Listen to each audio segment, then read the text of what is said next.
think I'll have to come watch the debate and tag them in. Tag them in.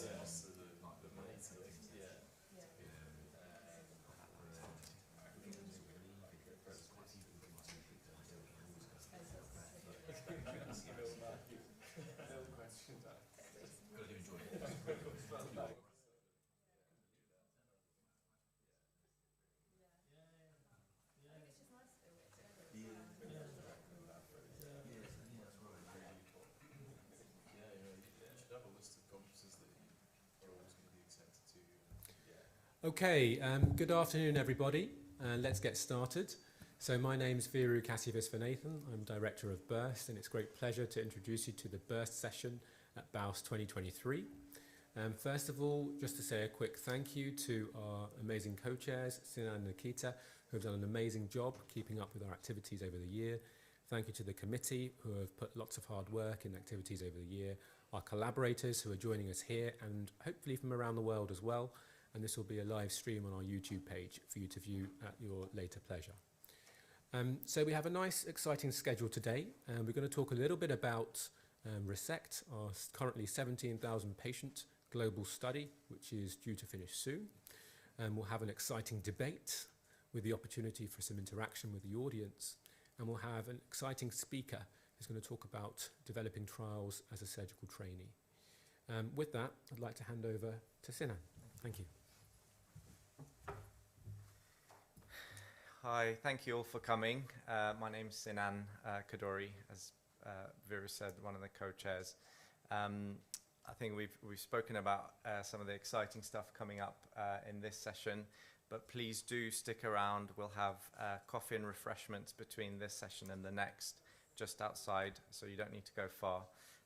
And then this afternoon, later, we've got a great talk about academic requirement for trainees, registrars, non-trainees, medical students, and then a great interactive roundtable about the how and why of research with some great people there attending and telling us about their experience of academic life.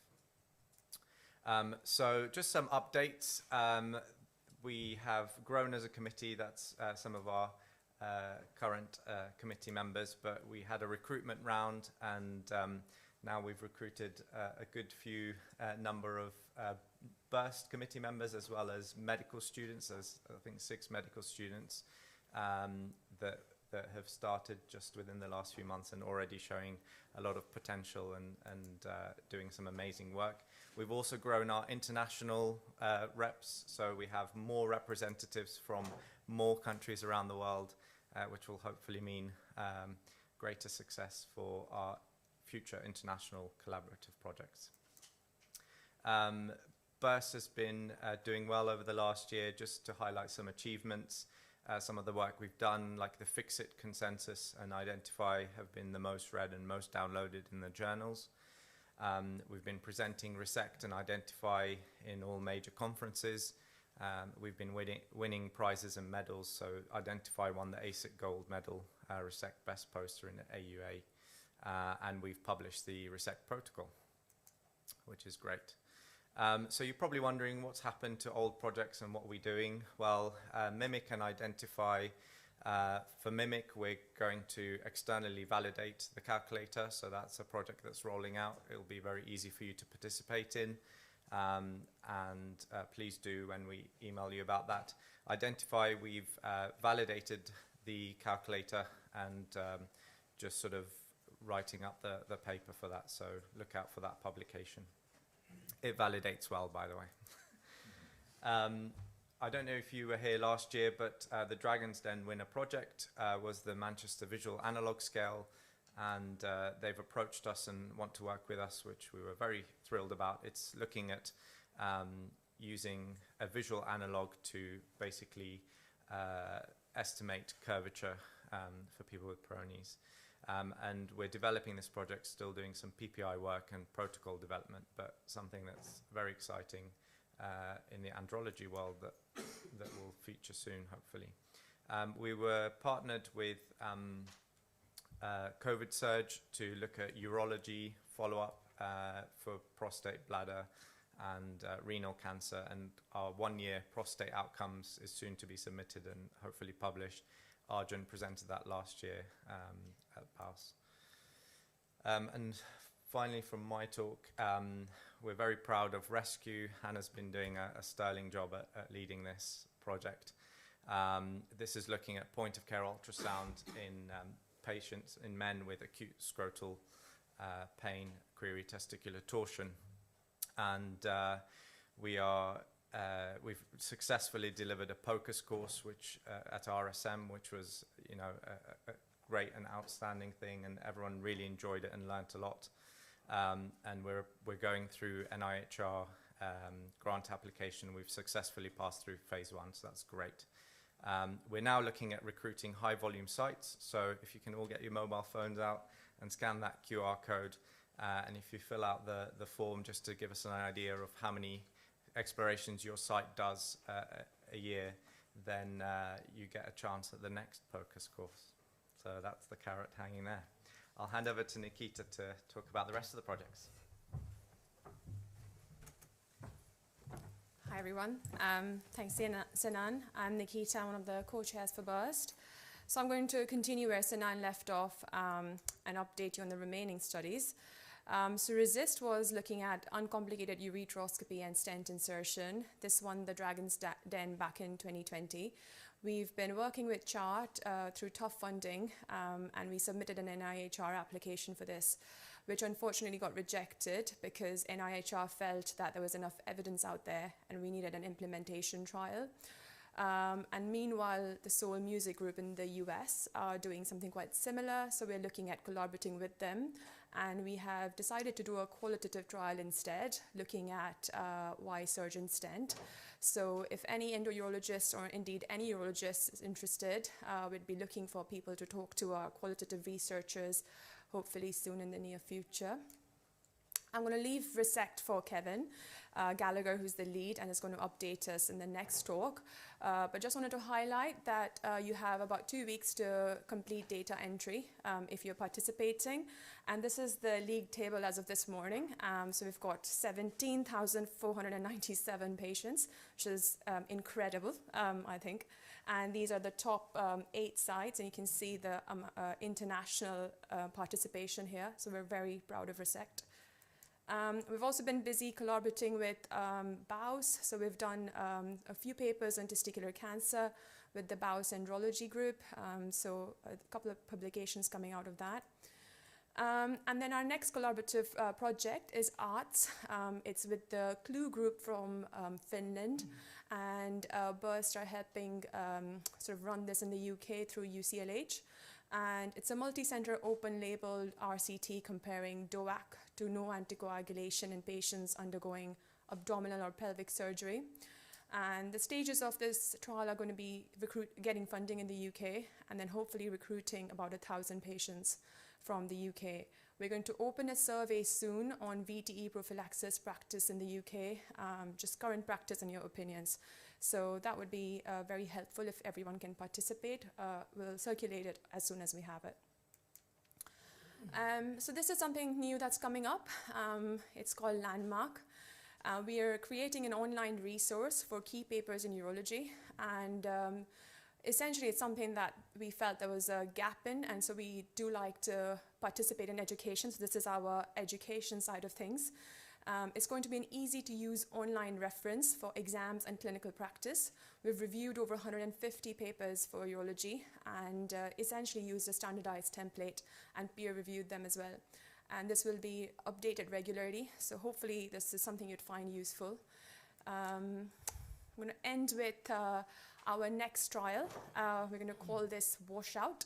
It's ward admission of symptomatic hematuria, which is an observational multi-center study, taking over from RESECT once we finish data collection.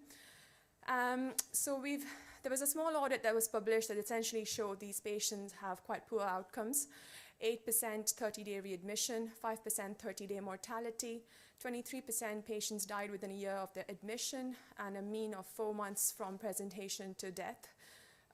We all know hematuria admissions are very common. The HES data would suggest about 14% of UK urology admissions are hematuria and clot retention. Their average length of stay is 11 days, which I'm sure you'd agree is very long. This trial is going to look at the fate of patients who are admitted to hospital with visible hematuria and clots. And as I think everyone's aware, there's a lack of guidelines and evidence here. And there's a lot of variation in practice, both in the UK and internationally. So we're hoping to bridge that gap, inform a standardized pathway. We're working with GURFT on this as well, and possibly an RCT in the future. So these are all the opportunities to collaborate at present. Sinan mentioned the MIMIC validation study that will roll out soon. This is the RESCUE QR code again for the snapshot audit. Just looking at how many torsions you perform in your hospital should be really quick, will be really helpful. Please, if you can do that, and you'll get recognition for that and an opportunity to participate in our next focus course. RESECT has 2 more weeks left, so get your data in. Arts and RESIST, hopefully in the near future, and washout is something to watch out for. I'd like to end by thanking all our funders, without whom we would not be able to do anything we do. So massive thank you for funding us and letting us do our work. Thanks.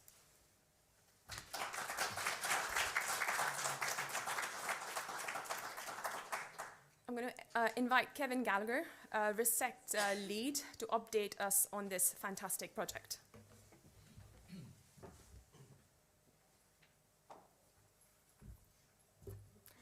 Thanks, Nikita.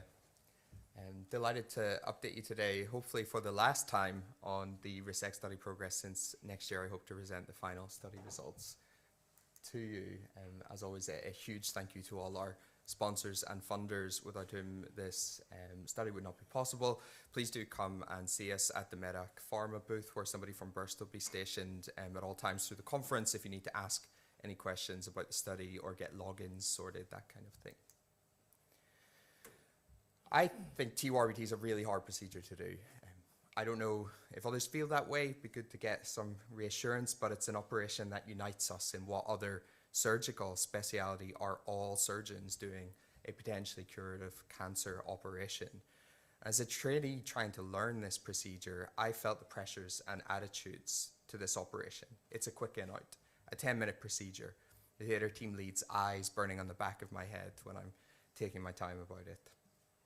So it led me to want to do this study, but because it's not a quick in out. This is a cancer operation, and it's been termed the neglected procedure. Remember, high-grade non-muscle invasive bladder cancer has the same mortality rate as T3B prostate cancer. We have hints of variation in quality and outcomes, but no formal research beyond the QPI program in Scotland, led by Professor Mariappan.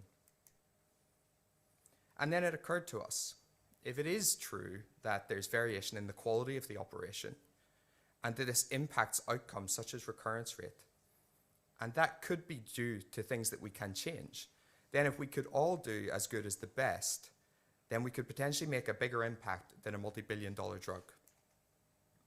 But we absolutely have to confirm those premises first before we take on audit and feedback as an intervention, before we start dreaming. And with your help, we now have some answers to those initial premises that are needed before doing a trial such as this. So yes, there is variation in practice across the whole spectrum of non-muscle invasive bladder cancer diagnosis and treatment, both within the UK and across the world. And hardly anybody is auditing this. Nobody's collecting the data to analyse their practice. Scotland accounts for most of the 12% of the hospitals in the UK that are running a TURBT audit. Survey reported practice varies, yes, but what about quality indicators on a case-by-case basis? And now we have the first snapshot of this from across the UK and across the world. Quality indicator achievement varies widely. Detrusor muscle in the main varying between 25% rate of resection up to 100%, and the distribution of single-shot intravesical chemotherapy administration rates is spread right out from 5% to 100% depending on the hospital and where you are. And why is single-shot chemotherapy not given when we have level 1 evidence that it's beneficial? Just over half potentially eligible cases were not given a single shot when we looked at 5,450 retrospective cases. In 37%, there was no reason given. In 45%, the surgeon thought it was not indicated, usually due to predicted high-grade disease. And in only 17% were there clinical concerns such as a deep resection or ongoing bleeding. And once we got the path back and analysed whether or not the patient would have actually benefited had they been given, about a third of those patients would have benefited from their single-shot installation if they'd been given it. And what about the actual oncological outcomes then? What about recurrence rate? We want to know, is there variation in recurrence rate that is independent of things that we cannot change, i.e. tumour variables? And the answer is yes. There's wide variation in recurrence rates across 186 sites that we analysed in this analysis after controlling for tumour size, tumour number, tumour grade and tumour stage. This is not down to case mix, this variation in outcomes that we're seeing. I won't go into this data in detail, but it's being presented on Wednesday afternoon in the bladder cancer abstract session where we can discuss it more. And so we have to ask the question, if we're going to use data intelligently to shine a light on our own outcomes, will that, on average, across hundreds of hospitals, improve quality, and does that translate to improved outcomes? The RESECT study has taken the idea of assessing audit and feedback as an intervention to the next level with its embedded cluster randomized trial design, and importantly, nothing like this on this scale exists in the surgical audit and feedback literature. So all this fuss over an audit? No, this study is assessing the use of an interactive data tool, and I believe that data tools should be as crucial to the improvement in performance of surgery as robots or our surgical tools. And we built the tool and gave it to you with principles that set it apart from other efforts in the field. And that's what's being assessed in this trial, and that is what is unique. The primary trial analysis is at the site level, so whilst it's amazing having so many individual cases, the power calculation is based on the number of sites that complete the study. There are over 17,000 cases in the study as mentioned, so whatever happens, it will be a powerful data set to analyse. However, we need 172 sites to finish, and right now we have 91% of that, so we need a huge effort from everybody taking part to pull together and get this finished.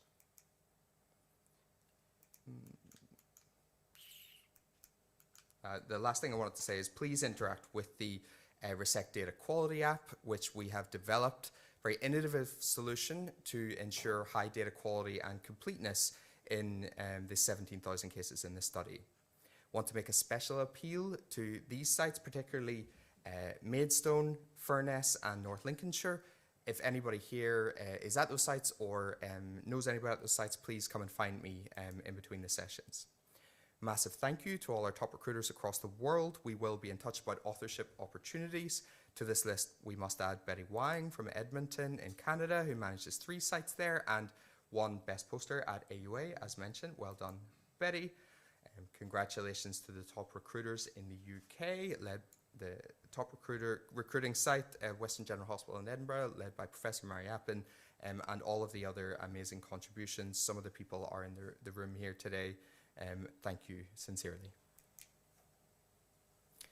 We'd be delighted to formally recognise those contributions at our annual collaborators meeting at EAU, and final certificates will be available for all collaborators recognising your individual contributions. Also, as mentioned, delighted to announce that last week the RESECT protocol paper was formally published and is ready for any of you to read. This will ensure high impact in the final publication. So we are within touching distance of the finish line. Official deadline for data entry is end of this month. There is still time. Data cleaning and final touches by the end of July. Statisticians are ready and waiting to work on this at full pace to get abstracts ready for conference submission, EAU and AUA in November, with manuscripts coming out early next year. Once we have published the primary and planned secondary analyses, we really hope to open up this rich data set to applications from collaborators to lead their own analyses of that data. So despite the extreme pressures facing the health service and our profession, I have been really humbled by the enthusiasm and efforts of the whole urological community to improve their practice, who are doing this study for no other real reason than they care. So thank you. I want to finish with a final thought. given that we have proven that recurrence rates vary between sites, and that's independent of differences in the tumours. And our Twitter poll has shown with the upcoming debate that most of us want to do this operation, but are not specialist bladder cancer surgeons. I ask you to keep a really open mind going into the debate. Ask yourself the question, even though we all want to do this operation, given what we're finding, should we? Thank you.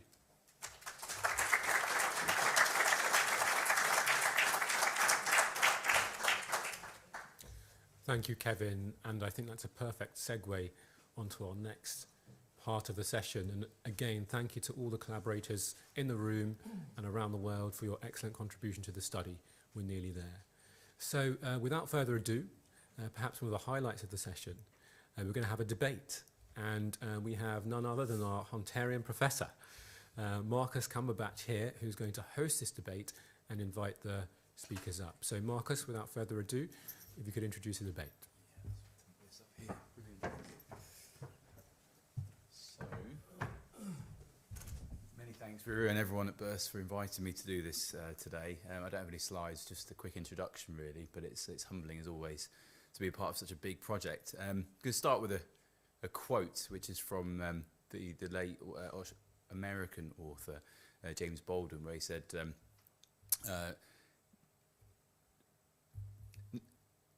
one minute. Not everything that is faced can be changed, but to create change, we must first face a problem. And essentially, that's what we're here to do today, which is to face the problem that is TURBT quality, efficiency, and safety for patients. And it's an interesting debate, and I'm glad to be the chair, not one of the speakers, because I'm still not sure which side of the fence I find myself on. But certainly, this is something which is very topical, and I'm really intrigued to hear from Param and Helena which, what their thoughts are, and see if they can convince me one way or another. So without further ado, just to invite people to the stage, Helena Burden is a consultant in Bristol, consultant urologist there, specialising in a subspecialty interest of non-muscle invasive bladder cancer. And Param is Professor of Urology in Edinburgh, as we just saw, Chief UK Recruiter for the RESECT trial, and specialises in all forms of bladder cancer, and is a member of the EAU bladder cancer panel, as well as having started the initiative of the quality performance indicators up in Scotland, and something I'm sure we'll hear more about in your both your talk and your rebuttal. So many thanks for coming to the stage, and welcome you both up to speak. I believe, Param, are you first for the four? I think that's right.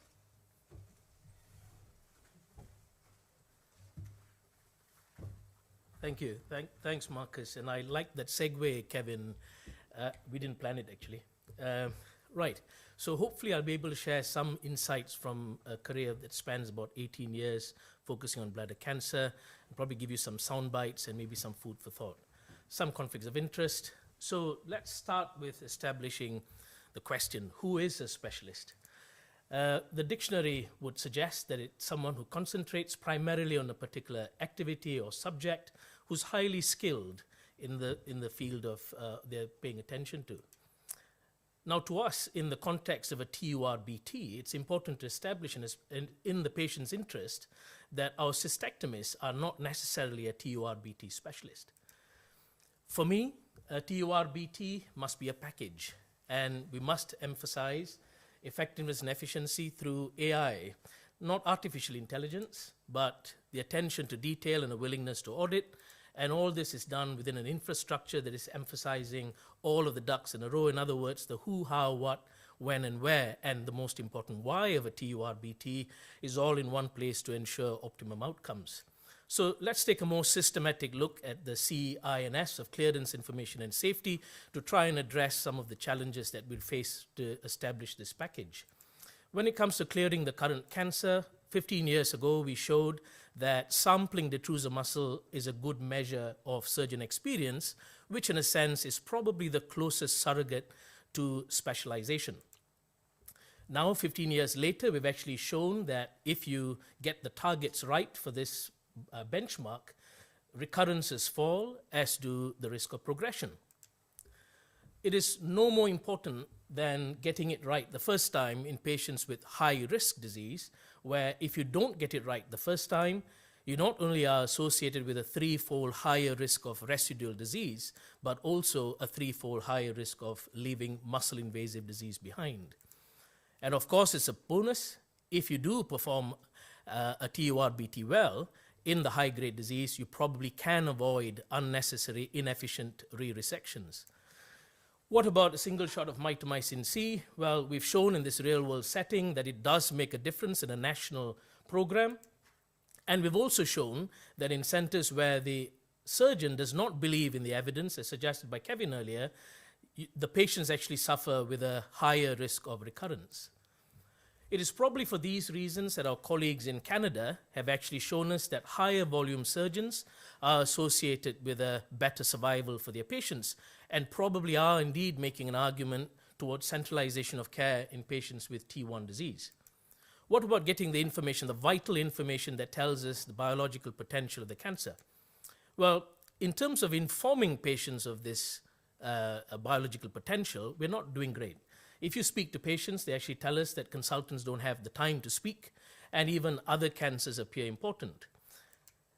This has recently been corroborated by the exemplar study from Fight Bladder Cancer, which shows that more than half of our patients don't get adequate information at the time of diagnosis.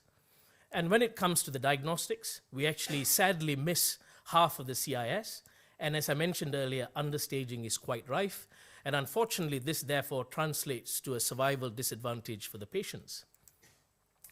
Both of these sampling errors are unfortunately again associated with inexperience on the part of the surgeon. And as been seen here, you see that inadequate sampling is associated with delays to radical cystectomy. So, what's the current state in the UK? If we overlay the RESECT study box plots that Kevin shared earlier across the Scottish targets, we see not only that spread that he described, but if you look at the median sampling of detrusor muscle, the median use of mitomycin, and the all-important recording of tumor features, they all fall well below the Scottish standards. And unfortunately, we keep doing the same thing again and again and again, expecting different results. Something really has got to change. And finally, when it comes to safety, unfortunately, again, there's evidence to suggest that inexperience is associated with a higher risk of perforation. And sadly, our oncology colleagues are using this as one of the carrots to try and drive binning TURBT altogether from the pathway. So in summary, colleagues, our patients need a dedicated specialist, someone who focuses on the knowledge and the science of bladder cancer to ensure personalized treatment and put in pathways that are effective and efficient, and communicating well with our patients within an infrastructure that is conducive to obtaining the best possible results for the patients while addressing attention to detail, within dedicated lists where we have adequate instruments and the most recent equipment, while permitting to innovate and carry out systematic surgery, and then finally the all-important training of the next generation, that is yourselves. Thank you.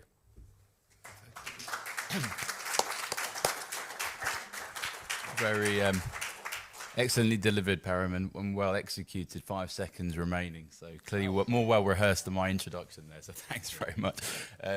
So I think we're straight over to you to come forward with your argument, Helena. So it's forgot to mention in the housekeeping 5 minutes. I was going to remind you at 10 seconds, but you got in there just before I had a chance to. So thanks very much to carry on.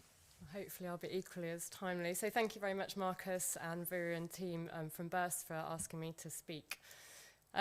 So my secret strategy last night didn't work very well, and Param gave a very good talk there. I'm hoping you don't all think it's going to be a slam dunk for Param there, and I'm hoping to convince you of that over the next few minutes.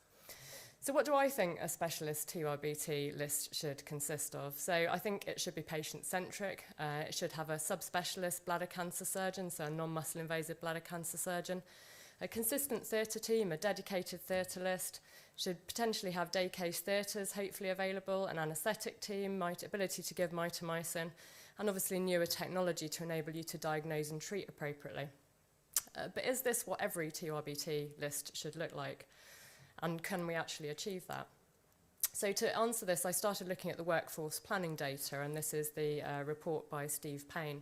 and looked at how many TURBTs get performed annually. And on average, it's about 40,000 that are performed per year. If we then look at the workforce we have to deliver this, it adds up to about 1,700 consultants and SAS grade doctors that we have potentially to perform this. Which of those are specialists in oncology? Well, if you drill down into the data, you end up with 160-ish consultants and SAS grades who have declared an interest in oncology. And then obviously you have to subdivide that between the oncology sites. And we don't have the data to drill down any further, but we imagine it might be maybe 50 or 60 who have a declared interest in bladder cancer. And how many of these are non-muscle invasive bladder cancer specialists? Well, I don't know very many people throughout the country that do the same role I am, so I think the numbers really are quite small. So is it practicable to achieve every TURBT being performed on a specialist list? And the current answer is no, looking at that data. How about the waiting list implications? So if we look at the average number of patients receiving our TURBT within 62 days currently, and this is based on the model hospital data, it's really quite low, so 11.8%. If we put everyone into a subspecialist list to have their TURBT, that data is going to get much worse and the waiting lists are going to go up. So that's not really practical either. And it's also going to have a significant carbon footprint if patients are needing to travel to go to a specialist list, potentially within a tertiary unit. And I don't mean to steal Joe John's thunder later. He's the GERF fellow looking into carbon footprints, but 20% of the carbon footprint for TURBTs is made up of travel. Obviously, that would increase if we're doing them all on specialist lists. So if we don't have enough specialists to deliver this, is a specialist needed, or is this a common competency? So obviously, the SAC, as part of the JCST, produced guidance on what should be a competency for all consultants, everyone who CCTs, and TURBT is considered to be an indexed procedure, a level 4B, and we all get signed off for that when we CCT. We should all be competent to do TURBTs as consultants. But there is a little bit more to it than that. There are quality indicators for TURBT. Param's named the Detruza sampling, and in fact, Param's kindly produced this paper to help with my talk, looking at various quality indicators. Detruza sampling, residual tumour restaging, and recurrence at 3 months are all considered to be indicators of a good quality TURBT. And what happens if we look at junior or people who've had less than 5 years experience versus seniors, so specialists that looks at over 5 years? And this is one of the papers by Morgan Repray's group looking at this. And you may think this slide might be helping Param's case, and I will explain why I've put this up. So if we look at it, on the face value, less experienced operators versus more experienced, or you may call them specialist operators, do have different results, and the specialists do appear to do better. But if you look at these papers, they're looking at solo operators, so solo inexperienced operators, solo experienced operators. And actually what happens when we put those inexperienced operators with specialist trainers? And actually this is taken from the GERF Bladder Cancer Academy document, and it's a really good case study looking at this. And if you put trainees on a supervised specialist list, and this is in the Cambridge unit, you get the same amounts of Detruza muscle sampling. And then what happens if you put this within a subspecialist oversight pathway? So in Bristol, we have 3 bladder cancer, non-muscle invasive bladder cancer specialist consultants. And when we started, we had a huge problem in our bladder cancer population, a lot of loss to follow-ups, a lot of serious incidents occurring because there wasn't a focus on non-muscle invasive bladder cancer. A lot of the focus was on the cystectomy group, quite rightly so to some degree. 10 seconds. Oh dear, I'm going to go a bit over then, sorry. But actually, we found that most of the bladder cancer patients, the cystectomy is the tip of the iceberg. So we put in place pathways, standardised pathways, and we have oversight of all of the patients. And actually, our results, if you look at it at a unit where we don't have all of our TURBTs on specialist lists, are very good. So we are the same as the specialists within the paper. And Param, again, has kindly provided data for my talk with the Scottish QPI programme. So again, not all of these patients are being operated on within the Scottish QPI programme, but on specialist lists, but they still get very, very good results. So my point here being that they don't have to be on a specialist list, but they have to be within a pathway with audited results. So in summary, I think dedicated subspecialist TURBT lists are made up of many elements. We don't currently have a non-muscle invasive bladder cancer workforce able to deliver all TURBTs on a subspecialist list. And waiting lists and carbon footprints will certainly suffer if we try to do this. TURBT is an indexed procedure, but we've shown here that the quality indicators do remain if you perform TURBTs within either subspecialist training or within a managed bladder cancer pathway with a review of metrics. So not all TURBTs need to be performed on a specialist list. Thank you.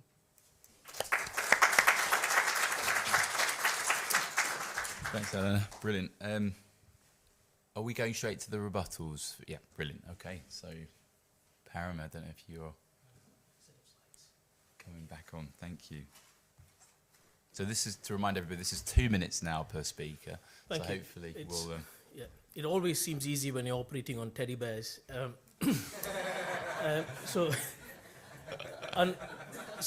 Sadly, this is the state in the UK with regards to bladder cancer. The outcomes are terrible. If you look at muscle invasive bladder cancer, survival is below 25% and worse still for women. So something really has to change. What needs to happen is patients, as mentioned by Helena, need to go through a specialized pathway, an optimum pathway that is both effective and efficient, centered around a dedicated list, which is populated through a process of triage, run by a local champion, and initiating things like comprehensive geriatric assessments and using a nurse specialist. Following this, there should be audit of process as well as outcomes, and then the all-important feedback. This brings us to the 21st century pattern of work. Does it work? Well, we've demonstrated this. This is 40 years of data from Edinburgh. And in 2005, I started the dedicated list, and you can see there was a significant fall after initiating good quality resections, the use of PDD, and finally the QPIs. So I'll leave you with one question. Who would you like to do your TURBT? Thank you.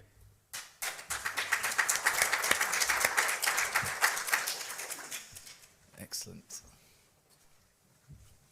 Okay, over to you. Thank you. Well, I'm starting my rebuttal with a quote from my co-debater, actually, just to prove my point. So my co-debater says we cannot afford the standard TURBT to be performed by only a select few surgeons. He seems to agree with me. Not all TURBTs need to be on a subspecialist list.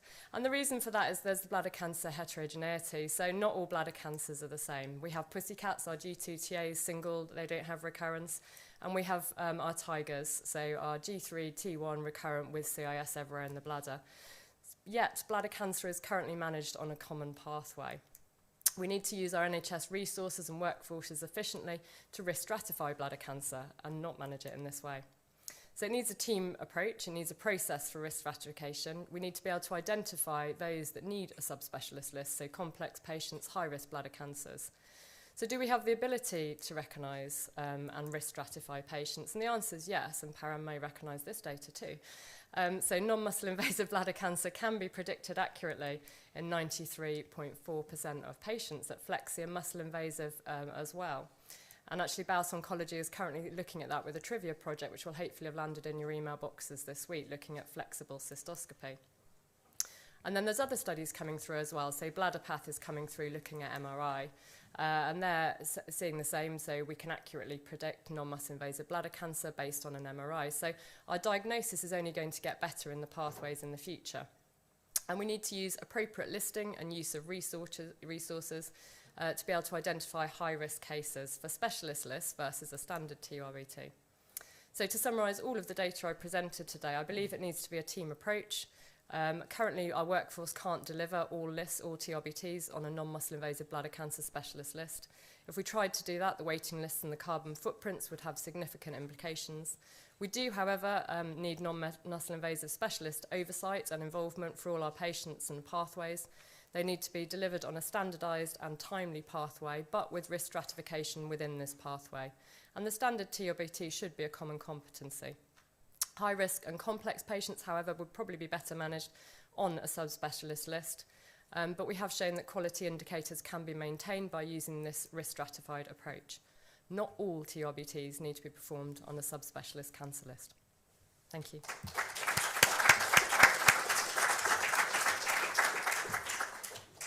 Thank you so much to both speakers. Excellent points made there. Have we got time for any questions from the audience? Yeah, brilliant. So does anyone out there have any points to raise with either of the two speakers or indeed the room in general? Ooh, I don't know if that means you've convinced everyone. Vera, please, thanks. So Param, you spent a long time championing this in Scotland. What would you say the most important changes you need to make to convince people to look at their outcomes and try and achieve these quality indicators are? Thanks, Peter. It's a great question. Obviously, RESECT is driving a lot of attention and in focus on this sort of subject. I think the most important thing is to know your own results.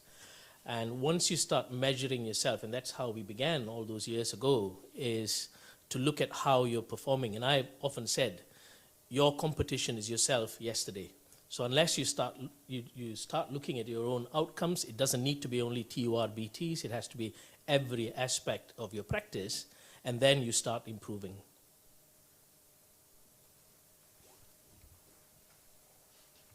Yeah, I think that's a really good point. I know when I was a trainee and trying to audit my TURBT outcomes, the first challenge I had was, what do I measure? And I think things like RESECT, when you sit down and use the data platform, it really allows you to do that in an easy way. And it doesn't apply for just TURBTs, but as you say, other types of disease processes. But for bladder cancer, we know it makes a big difference to your outcomes. Helena, question for you. So I know you're a bladder cancer specialist, and I accept the reasons you've given about the plausibility of this. For workforce planning reasons, do we think it's even a possible debate that it should be done on a specialist list? You know, if it's not feasible, should we just not be training all centres better with things like RESECT? Thank you, Viru. I mean, my feeling is that the non-muscle invasive bladder cancer population have been underlooked by the big cousin cystectomy, which is a sort of tip of the iceberg for bladder cancer patients for many years.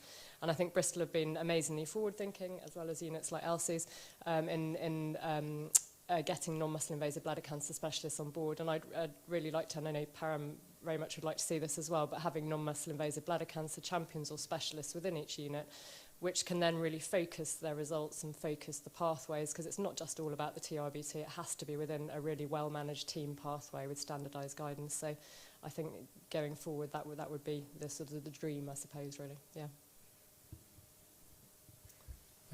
Yep, question at the back. Oh, Alison, go on, Alison. Hi, Alison Berthel, oncologist. So I see every week these patients who I know their names and where they live because they're on the MDT so many damn times. So as an oncologist sitting there waiting for something to happen with these patients, I absolutely agree with both our speakers in that we're really not serving these patients well at all. We know that for the very high risk and the high risk non-muscle invasive bladder cancer, we know that the outcome for some of these patients is the same as a high-grade locally advanced prostate cancer. We've all got workforce challenges, but we've got to do something because we haven't improved the outcome of bladder cancer over the last 20 years in the UK. So that's one of the reasons why Nick James developed the Bladder Path study, like it or loathe it. I think we're going to have to live with it and try and rebut it or approve it, and I'll leave everyone to make their own decisions on that. But I think we need to work together as a community to make, whether we've got to do with the metrics that have been done in Scotland, those need to be applied across the UK in terms of a national bladder cancer audit, which I just want to sort of try and promote everybody getting behind this. But we look at the outcomes, say, for neoadjuvant chemotherapy studies. How much of that is down to the TURBT in each of those studies, and how much of it is down to the drugs? And I think that's the key thing that you put at the front, Param. You know, we say that we've got 5% survival advantage with neoadjuvant chemotherapy. As an oncologist, how much of that from the meta-analysis was down to some studies where they had a really great TURBT? I think you're both right. I think the difficult things should be done by somebody who's really good at them. But can you have enough confidence beforehand to know who's definitely going to be difficult? Very good point. Very well made there, Alison. I don't know if either of the speakers have got anything to say to that. I mean, I think I agree there. When I was reflecting on this on the train this morning, I think I sort of fall between you, like I said, and you know, for me it's about stratification and how best to do that. Sure, Bladder Path and Nick James and Jim may eradicate the need for a TURBT completely, potentially, or at least only outpatient flexible cystoscopy histology, you know, the obtaining of that. But I think that there will be emergency situations where we're all still required to do TURBT type surgery, and it's not just the elective sense. And so I think to remove ourselves from having these skills completely does seem folly. But in the elective sense, I think it is about trying to come up with a stratification tool. The anterior tumours, the very large ones, the re-resections, like you're mentioning there, Alison. Those are the reasons why we're seeing those patients on there over and over again. It's because we just haven't achieved the triad that you mentioned in your papers, Param, about, you know, cancer clearance, histological diagnosis, and safety in and out. And it's about identifying those most effectively. There was a question just from the back there that I don't want to deprive you of the opportunity there. It's just a comment here. I'm just thinking regarding making it specialized here, the impact for trainees. Because if you're doing it on the specialist list, you could have ST 5, 6, 7 with no exposure or little exposure to TURBT. And using your example of an emergency case here, if I do a bladder washer and I see a tumor, do I say, I'm not a specialist and just leave it? So we just need to think about training as well regarding making it specialist as well. Yeah, I agree there completely. You could argue that for any skill in urology, though, to be perfectly honest. So you could argue that for the bleeding nephrectomy, for the andrology, penile fractures, you know. So I think there are trainees that rotate through all of these rotations, and obviously the idea would be that you would rotate through a bladder cancer rotation as well. So hopefully, yeah, we shouldn't change that. And it's a good point. Training considerations are really important at these decision-making processes. I think as well, if you have a few dedicated units who are doing high-volume TURBT surgery, sometimes it's better if you are rotated through that unit. You might not be there, you know, every 6 months, but when you are there, you get high-volume TURBT operating under someone with senior experience in lists which are set up for that. And that might also be an even better training opportunity. So I think it goes both ways as well. Yeah, I think numbers are crucial here to be crunched. I'm not sure if Vera and Kevin in the team, this is being done through RESECT, but we had a local South Yorkshire oncology conference last week where we were talking about the benefits of centralisation for muscle-invasive bladder cancer and how it's probably made one of the biggest impacts for cystectomy outcomes. And actually things like IROC have obviously given us a bit of information about the sort of tip of the pyramid with some of the benefits we can confer to patients, and ERAS, but centralisation might be the base of this pyramid. It's actually, you know, been very helpful potentially for patients. So, and I kind of buy into that, but it's about how that is going to upset pathways and capacity, isn't it? And again, comes down to selection to know who to centralise. We don't want to, you know, have our colleagues in district generals in the spokes being completely, you know, bored because all of these cases are being removed from their auspices. Vera, you're nodding vigorously, so I want to give you a chance. So yeah, and I think Alison made a really good point. You know, not much has changed in bladder cancer for a long time, and sometimes you have to make difficult decisions to try and change pathways to see if you can improve things. So I think it's worthwhile asking the question and seeing if some of these changes, you mentioned things like centralisation, you know, if someone mentioned centralisation for cystectomy like 20 years ago, everyone would have gone shock horror in the audience. And the same principle applies to other things, and, you know, maybe the results of RESECT will help inform how much of that is appropriate in this setting. Perfect. Yeah, I think that's it. Thank you very much.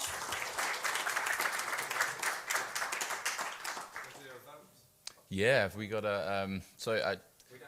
Okay, so I guess it's probably the best way to do this is to say who came in here thinking that this should not be for specialists, who now thinks it should be for specialists, and maybe they can raise their hands. Ooh, okay. And what about the converse then? Who thought this should be for specialists only, and now you're thinking the opposite? So, okay. Everyone else is somewhere in between, is that fair to say? Okay. Well, maybe this debate needs to continue, and I'm sure the two of you and BURST will work tirelessly to achieve that end. So, yeah, once again, thank you for having me here, and thanks for the debate.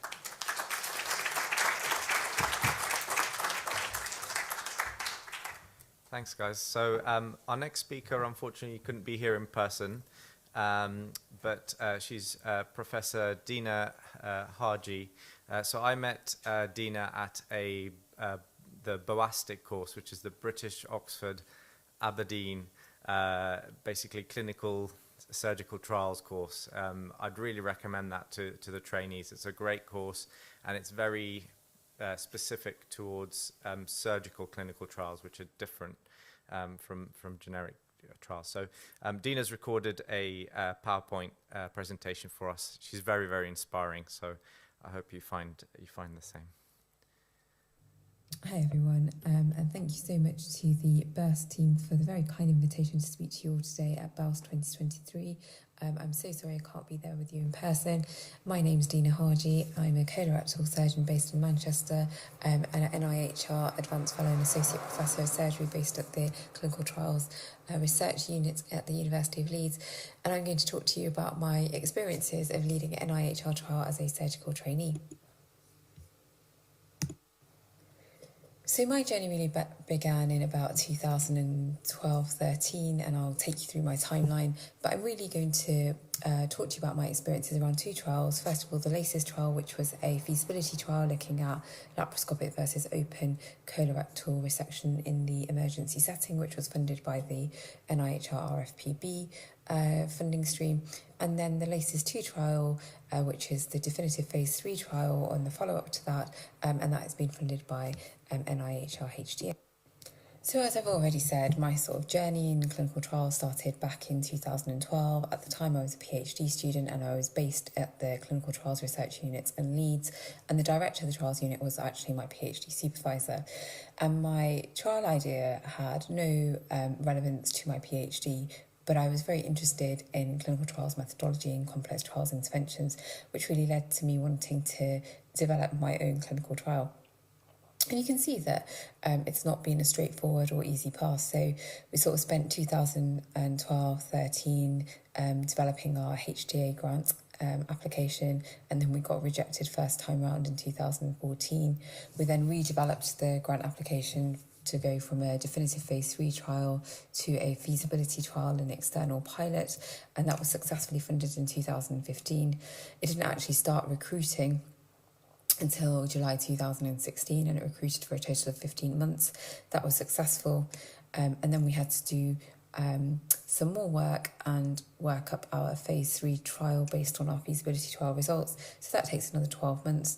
Fast forward to 2019, so you can see I'm already 7 years from my initial ideation, and I went through a HTA application at that stage, and I was successfully awarded a HTA grant as a ST7 at the time, going into my ST8 year, and we started recruiting in January 2022. So you can see it's a long drawn out process, and you have to have a lot of patience when you're navigating yourself throughout the process. And I think that as a surgical trainee, running a clinical trial, trying to develop a clinical trial in parallel to surgical training is actually really hard. Because you don't just have to contend with the trial and all the tribulations that brings with you, but actually you have lots of life events. So you can see that I completed my PhD in sort of 2014. I started as an ST3 trainee. I went through 6 years of surgical training. I did my FRCS, and my FRCS I did at the same time as my HTA application, which is not recommended. So I put my stage 1 HTA application the week before my part 1 for FRCS, and I put my stage 2 HTA application 3 days before my FRCS Viva, which is not recommended. And I developed a stress ulcer at the time, but it was all worth it because I got the grant and I won the gold medal, so clearly it was all worth it. But I think that one of the things that I want to labour to you is it's really important that you think about all the other things that are going to go on in your life at this time, because not only did I have training related events, I had actual life events, you know. I got engaged, I planned a wedding, we moved house, we moved country, I transitioned from trainee into fellow and then fellow into consultant. So it's really important that you acknowledge that it's quite a difficult, long drawn out process that is going to impact not only your training career, but also your actual life itself. And I think that I hope that timeline reflects that surgical trials are really hard. They're really difficult to design and deliver, and they require lots of time and persistence and patience and determination and grit, but they also require a little bit of luck. But they are incredibly rewarding if you are able to continue to persist in your pursuit of designing and developing and delivering a surgical trial, because they have huge, far-reaching benefits for many, many patients. And I think it's fair to say that it's a real roller coaster ride, and there are some incredible highs and there are some incredible lows, and you will really feel that during your first clinical trial, because you'll feel really excited when really cool things happen, like your first patient gets recruited, or you reach your first significant milestone, or you get through your progression criteria.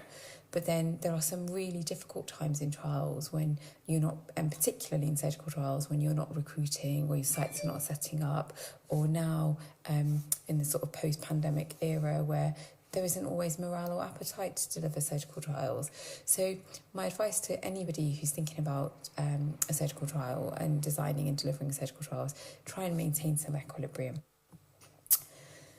And I think that the first step in this journey towards designing, leading a clinical trial is always really difficult, but I think the first step is actually the most exciting.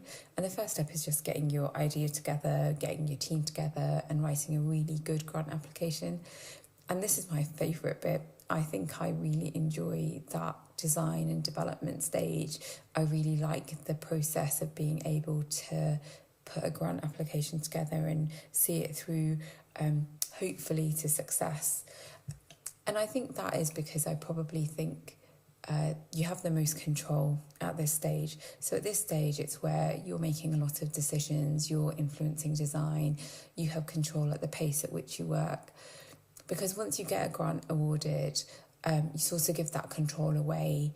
And then once the trial starts to become operational, the trial delivery is dependent on the principal investigators and all your research nurses and associate PIs at a grassroots level.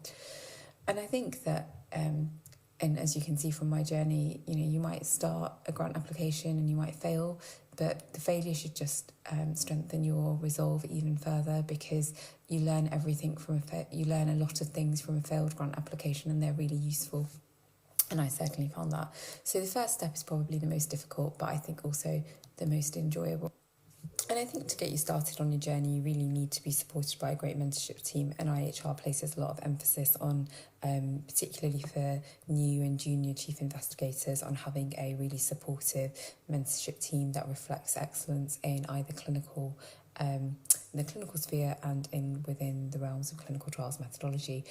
So I had a brilliant mentorship team. I still do have a brilliant mentorship team, and that consisted of Julia Brown, who was the director of the CTRU at Leeds, but is also the director of the HTA, Jane Blaseby, who really needs no introduction, who's a brilliant academic upper GI surgeon, and then Pete Sagar, who was a colorectal surgeon, who was my PhD supervisor at the time. And I put my mentorship team together to really take me to where I wanted to be, which was to be a good academic and a good surgeon. And so I assembled them to really maximise on their expertise and their advice and their guidance. And I think when you're thinking about putting your mentorship team together, that's really important. And I think to be able to deliver and design a successful clinical trial, particularly as a surgical trainee, but not only just as a surgical trainee, it's all about the team. And I think it's, clearly the teamwork makes the dream work. And you need a really huge team, and your team is tiered through many levels, from sort of design and trials delivery to the operational delivery of the trial at a grassroots level. And I was really fortunate to have an absolutely fantastic trials team through the clinical trials unit at Leeds, but a brilliant oversight team which was led by Jane Blaseby through my trial steering committee, and lots of very engaged principal investigators.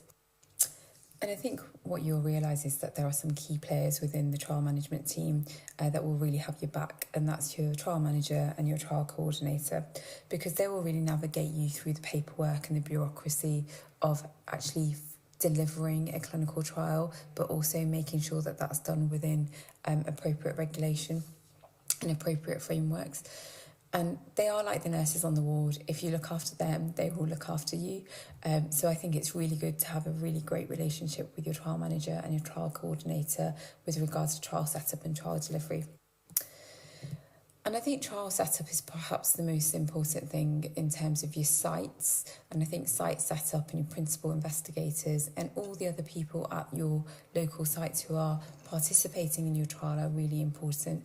And it's really important to acknowledge that grassroots level operational teamwork that happens, because they are the people that are screening for your patients, they are looking for eligible patients, they are approaching and recruiting and randomizing patients.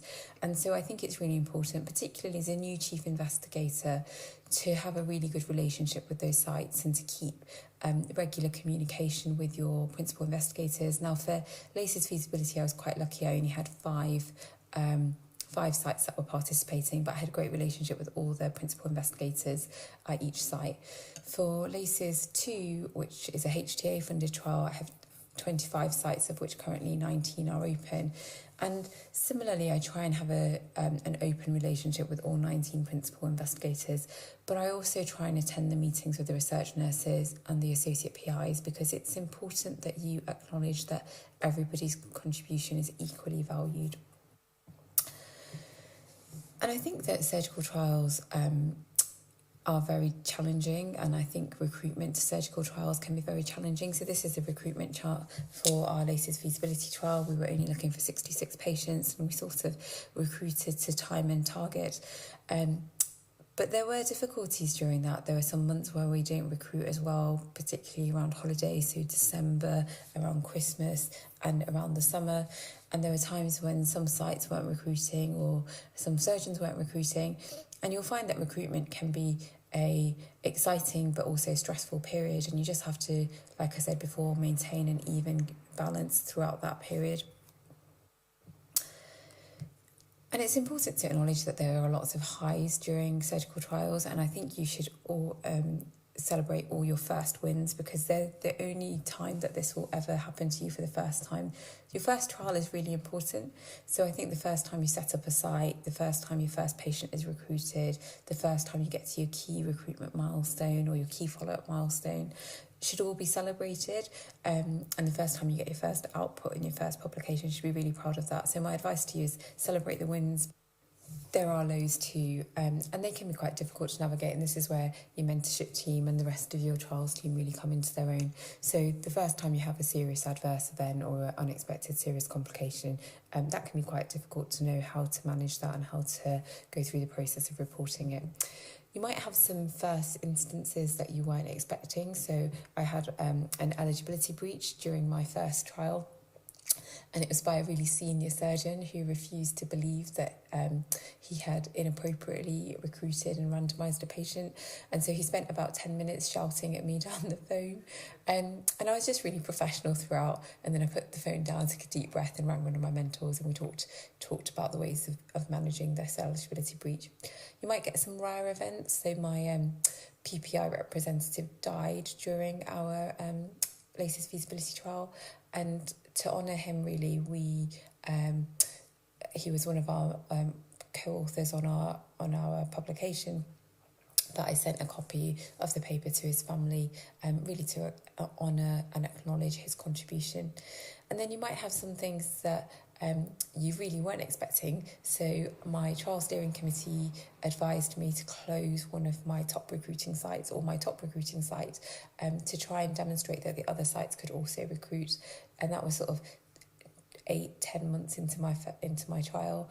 And I found that really difficult, because I thought, well, they're really great recruiters, but it was the right decision to make. And I think that when you have a trial steering committee, and when you have expertise amongst your mentorship team, you have to have a bit of faith in them and know that they know what they're talking about. So the decision might feel difficult at the time, but it's important that you follow the guidance that they give you. And then I think it's really important to be really, really proud of the first time that your trial, or a trial with your name as either the first or the senior author, is published, because it's a huge achievement. And like I said, clinical trials are really, really hard. But now, in the current era of sort of social media and what I call armchair academics, you might get some backlash and you might get some criticism, and we certainly had a little bit of that around LACE's feasibility on Twitter. And my advice to you is read it, acknowledge it, and then ignore it. Most people will give you constructive criticism, and that's probably worth listening to, but anything beyond that is probably not worth thinking about. And I think that the thing that I did, and that my advice to you is network. Learn, take every single opportunity, think about all those other people that are involved in clinical trials, from methodologists to trialists to statisticians to qualitative researchers to now implementation scientists and behavioural scientists, and try and learn from them. Work out who they are, work out what they do, work out what their strengths are. And people are keen to share knowledge, to take you through things that you don't understand. So I would do that. I took every single opportunity that I could to learn as much as I possibly could through a really broad network of people, and that would be my advice to you. My other advice, and perhaps my biggest piece of advice to you, is that don't do what I did. So I burnt the candle at both ends. I was a full-time surgical trainee. I didn't have any academic time. I used to sleep for about 5 hours a night. I used to wake up at 5 o'clock most mornings. And I was, writing bits of my grant application or doing trial-related admin before I went to work. And then I would come back after work or after on-call, and I would be back on my laptop. And that's not the way to do things. And I wish I had a bit of time. And I think if I went back now to that period in my life, I would have asked my TPD to go part-time so that I could give a day a week to the trial, and I think that would have allowed me much more balance. So my advice to you is that definitely ensure that you have a lot of balance in your life, because I certainly didn't at that stage, and I'm more cognizant of the importance of that, having gone through that without any balance, and I incorporate balance more, but perhaps not enough now as a consultant. But what I want you to know is that this is a process, and you will learn so much throughout this process, and you will grow so much throughout this process, and you'll look back at your first trial with great fondness, but also smiles, thinking, God, I shouldn't have done that. But it's great fun. There's lots of people around, there's lots of help around, and I think if you want to run a surgical trial as a trainee, it's certainly possible. I'm sorry I've run over. If any of you want to get in touch with me or want any help or advice, please feel free to reach out, and I'd be more than happy to help. Thank you so much for the very kind invitation, and I hope you enjoy the rest of your conference.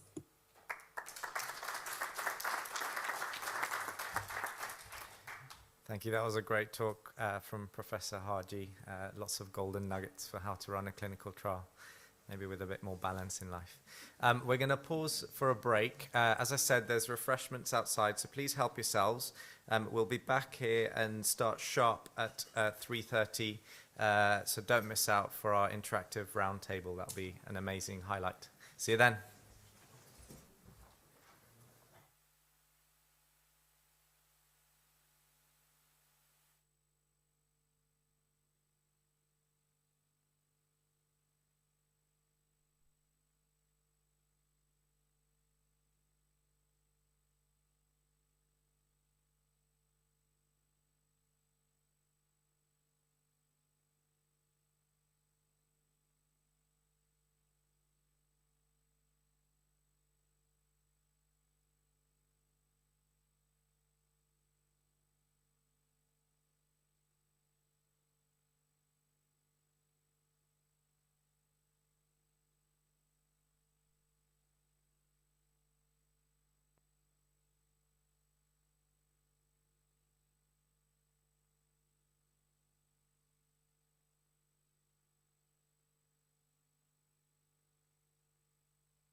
Rachel Hubbard. Thank you for supporting us.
Hi, good afternoon.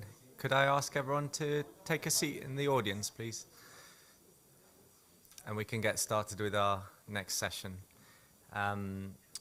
So we're going to hear from Nikita, Kevin and Alex just about how to achieve an academic requirement for urology registrars, including non-trainees, core trainees and medical students. And then we'll go into our exciting interactive roundtable. Okay, I'll hand it over to Nikita. Thanks, Sinan. So thank you everyone for coming. We thought it's useful to go through the academic requirements, so we're not only telling you to do collaborative research, but we hopefully can help you achieve your academic requirements through this. So the new curriculum was introduced in 2021, and it includes capabilities in practice and generic professional capabilities.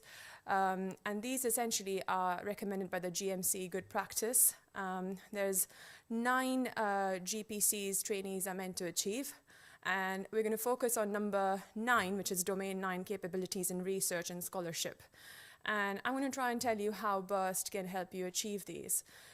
Essentially, the GCP 9 has 4 parts to it. So it includes evidence-based practice, critical appraisal, research principles, governance and ethics. So I'm going to go through them one by one, and hopefully you'll be convinced by the end of it that participating in any BURST study will help you fulfill all 4 of them.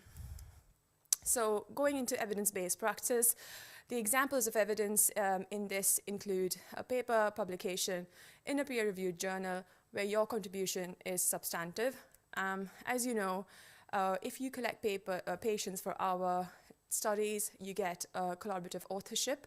And what you could do is write a reflective piece in your ISCP about how you contributed to this research, and that should tick the box of evidence-based practice. And our studies usually lead to more than 1 publication, so you'll definitely get a handful of these if you collect patients for our trials. This also includes examples of departmental audits, QI projects, closed loop to bring practice up to date, and then presenting these. So as you're aware, RESECT is a closed loop audit. It's considered as a national audit. So if you have collected data for RESECT, you can put this down in your ISCP, get a consultant to assess you as an assessment of audit in your ISCP. You can also ask us to give you certificates for RESECT to say that you've done a closed loop audit. So that will tick that box. The next category is critical appraisal. Again, this has audit and QI projects and presenting them at departmental regional meetings, including an assessment of audit. Moving on to research principles, there are several things here that we can help you with. So scientific journal publication, submissions at specialty meetings, national or international, authorship of papers, membership of a research collaborative is one of them, where you have contributed significantly. I've put the NIHR research study in red because we're hoping to get funding from one of them. And again, audit plays into this as well. So if you have collected patients for our studies and you've collected a significant number of them, we give you opportunities to present your data at national and international meetings. You can always use your own data to present at local meetings, regional meetings. We're very happy for you to do that. This is Betty Wang, our collaborator from North America, who leads 3 sites. She presented RESECT at AUA and won the best poster.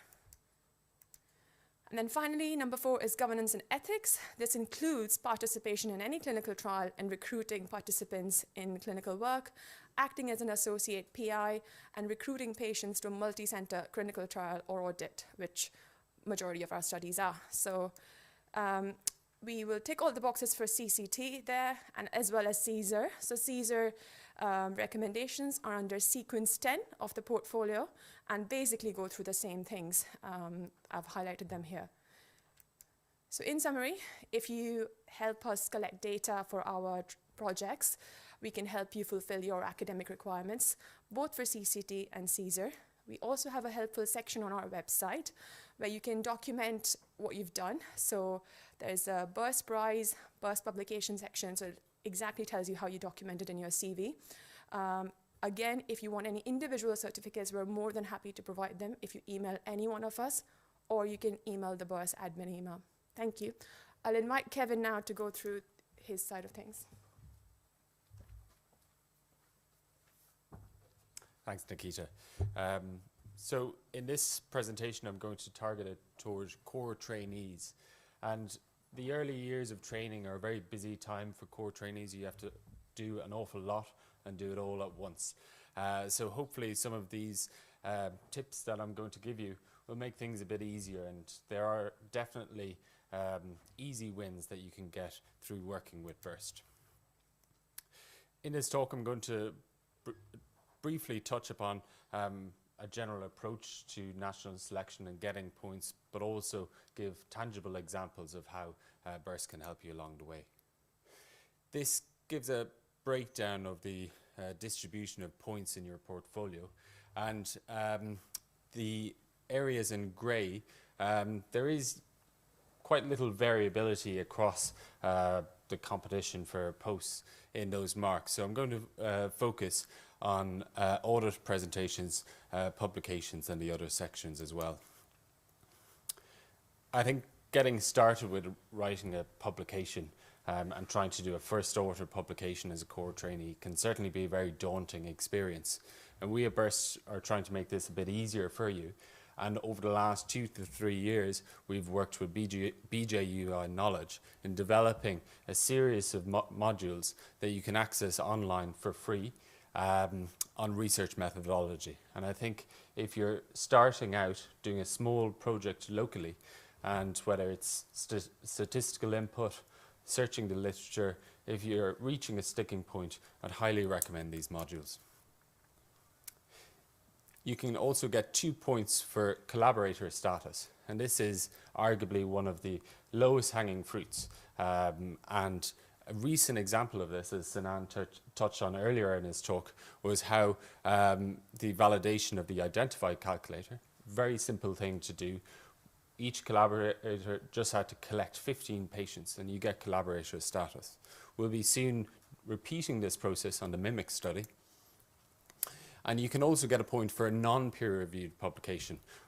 And these include podcasts, e-publications, and a really exciting project that we're going to be launching within the next 6 months will be the Landmark project. And this will be an online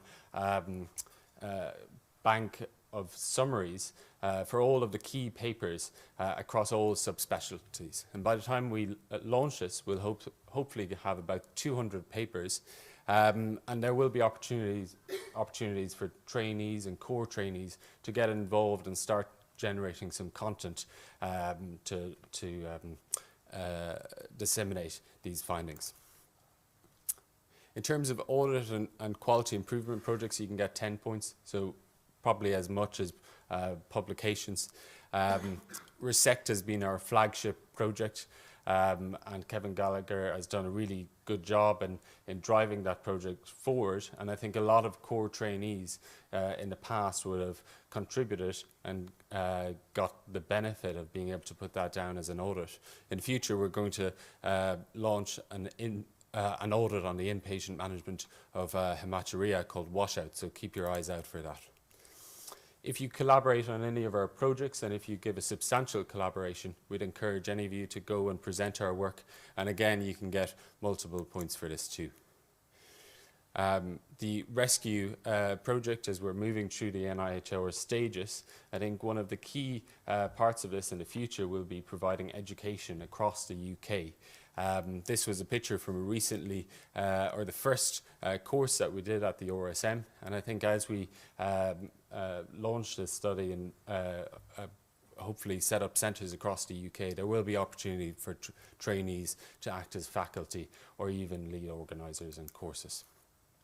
And lastly, there is 4 points also available for leadership and management roles. And what better way to get those than by getting involved in BURST itself. We regularly run recruitment rounds and we encourage anyone who's interested to apply and get involved. It's a really great experience to be part of BURST, and I'd strongly recommend that people join. So to summarise, focus throughout the process not just on the outputs and the points, but also on developing skills. Be strategic and organised, and also get involved in collaborative research early on. I'll hand over to Alex.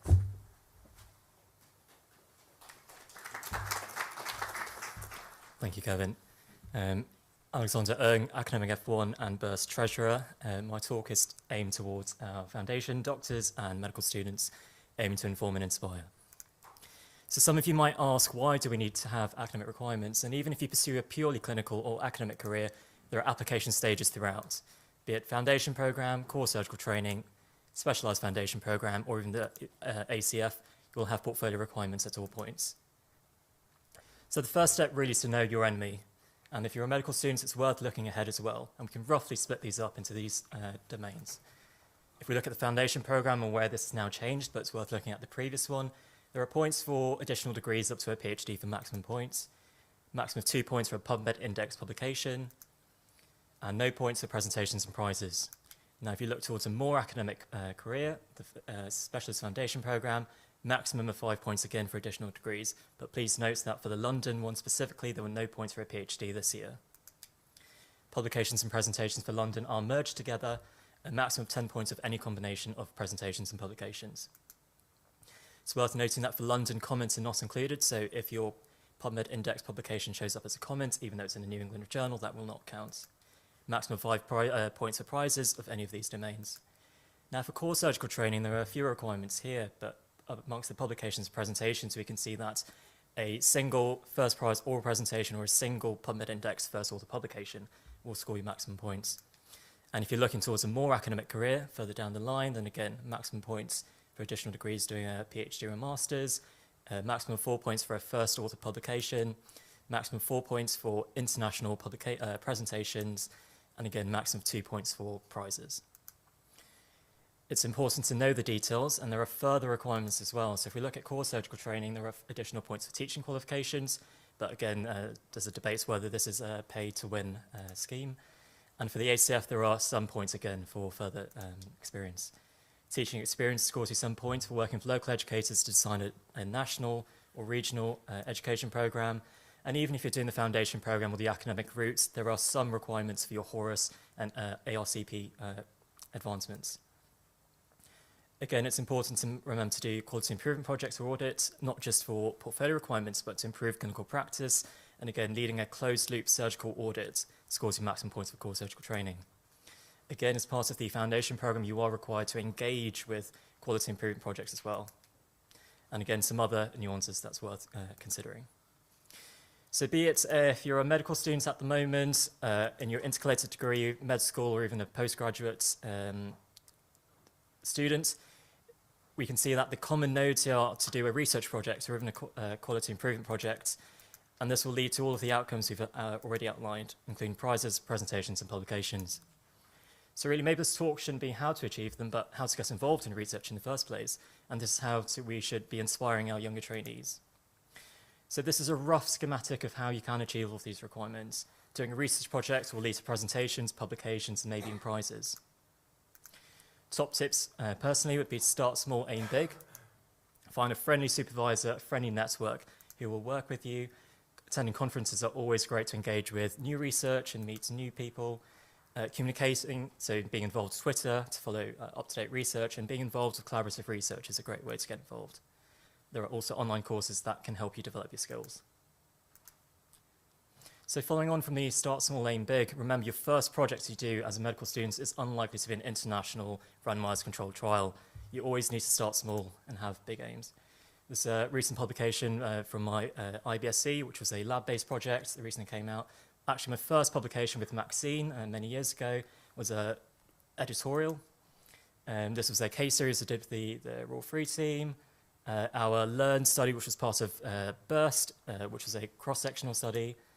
Again, our ongoing international trial, this is our protocol, randomized controlled trials, and even systematic reviews of randomized controlled trials here as well for vision.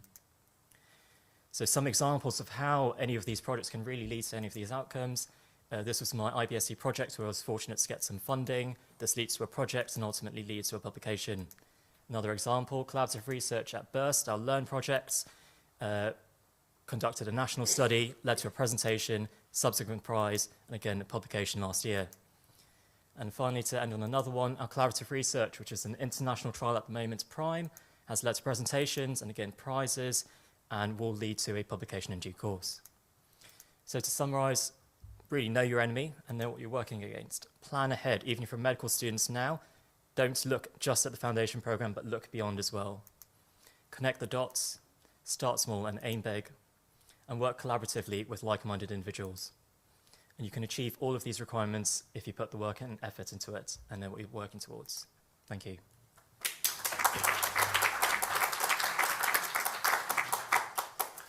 Thank you very much, Alex. I'd now like to invite the panel up to sit down, and also to Viru, who will be chairing this part of the session with me as well.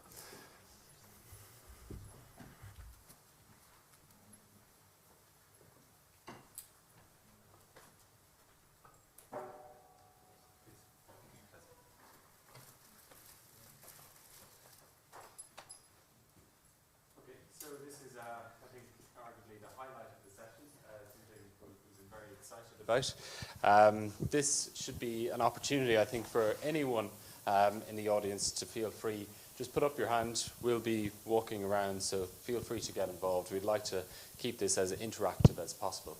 We have a very distinguished panel with us today, and they really cover all stages of both academic commitment as well as stages of their career as well. And we thank them very much for joining us. To start off, we'd quite like if maybe the speakers just give a very brief introduction of who they are, their level of academic commitment, and maybe 3 tips for success in academia. Yeah.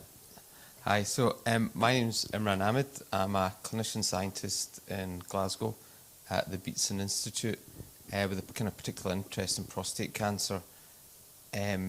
So my work's very much basic science with kind of mouse models, 3D models.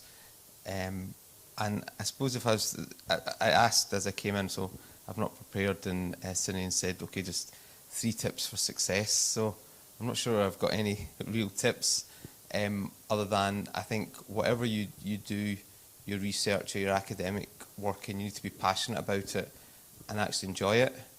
You need to be ready for change. So even in my brief career, the number of times I've kind of changed path or had to adapt to how the field's changed. I started a trial with one drug and realised, okay, that's by the time we get any information will be irrelevant, maybe change it and adapt.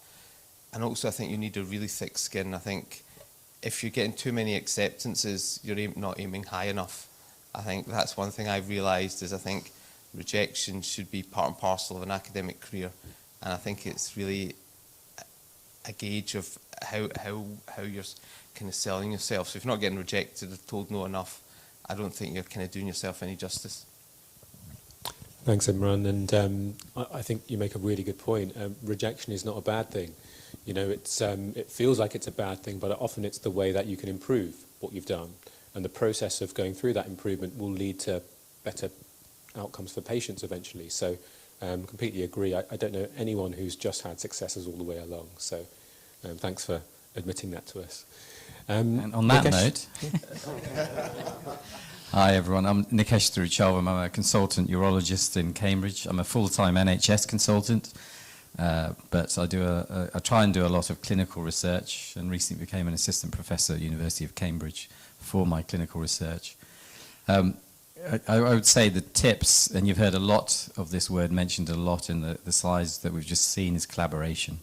So collaborating, being co-applicant on trials. I think if you're busy clinician, it's very hard to have the time to write these grant applications. I run a few small studies where I've got my own grants, and it's been quite painful, and the rejection is very painful.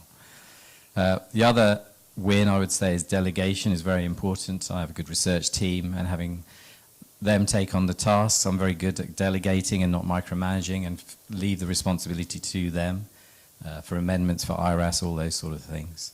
And then the final win, I would say, is I'm interested in clinical research, and I try and see every patient I see in clinic who walks through the door as a potential trial patient.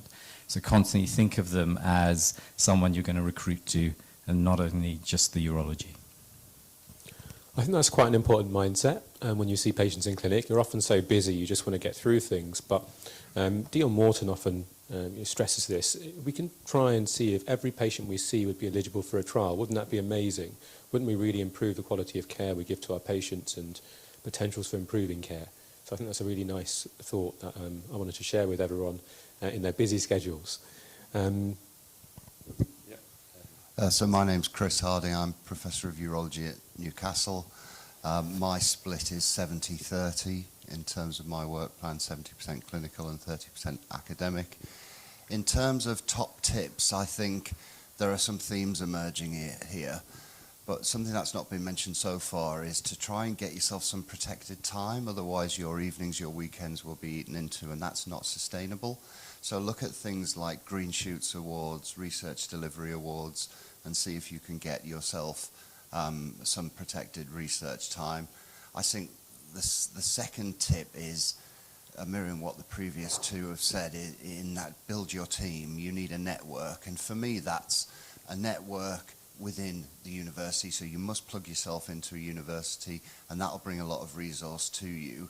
And the other thing is basic science. All my research is clinical, but I do a lot of add-ons, basic science projects, and I don't have the topic-specific knowledge to coordinate those. So you've got to really build your team. And I think the third thing is just to echo what's already been said, which is be prepared for major disappointments. Even the most successful researchers would only hit, say, 1 in 4, 1 in 5 grant applications. And you know, if you're putting a big grant in, and I'm talking a 7-figure grant, say to HTA, and you get knocked back, then there are not very many other places to go for that level of money, so you can really hit a dead end. But you know, the successes hugely outweigh the failures. And you know, the kind of research I do, which is clinical research, can change guidelines as soon as it's published, and there's no better feeling than that. So it is worth it. Chris, can I ask a question? Yeah. So you mentioned you use some basic science add-ons, and the main emphasis is clinical research, but with some basic science add-ons. How do you develop those relationships to be able to forage into the basic science when it's not your everyday thing? So that's plugging into the university and finding people who are doing research in your topic area. So in Newcastle we have an infection and inflammation division, and I've made so many great contacts. And some of the stuff they do I still don't understand, but you know, it's really good basic science, and they're obviously experts in that area. But what we can provide from a clinical study is the samples that they need, or the clinical information they need, and that can be a real symbiotic relationship, because it improves and amplifies my outputs, and it also enables them to do the research they want to do. So ally yourself with a known unit, maybe a university, and reach out and ask them a question and have a chat about what might be possible. Yeah, 100%. There'll be lots of different departments in the universities, and like infection control, biomechanics, all sorts of things. And they may be working on things that may not have clinical relevance. So sometimes they will come to you, but it's important they'll be advertised all around the university, and they'll be giving talks. So sometimes you have to give your time to listen to those and then reach out. And whilst we're going through, I really want the audience to ask questions as well. I know it's often hard when you're starting to say, oh, but how did I do the thing they just mentioned? But please ask. This is a great opportunity for you to ask these amazing panellists here. So don't feel shy. I can give you the mic and you can ask questions as well. Aqua? Hi, I'm Aqua Sif. I'm currently an academic foundation doctor, so I feel very junior sitting next to the three to my left. But I guess I've been very fortunate in terms of like my academic split.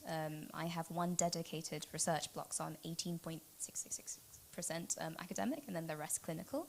However, sometimes it feels like it's 100% academic, just saying.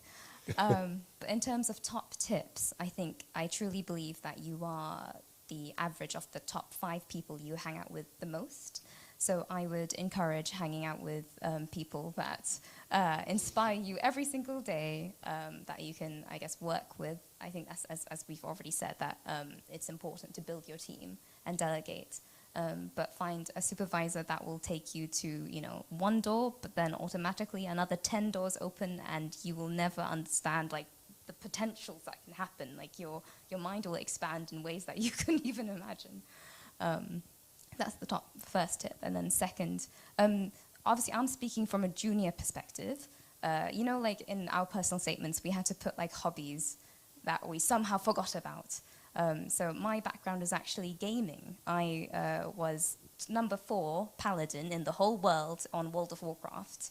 And because of that, I actually have a graphic design and video editing background. And I had no idea that I could use that for research. So the testicles that you see are actually, drawn by me, which is kind of cool. So, like those are the skills I had, when I was 15, and I can use now in my research world. And third tip, I think for me, I can take my work quite lightly now.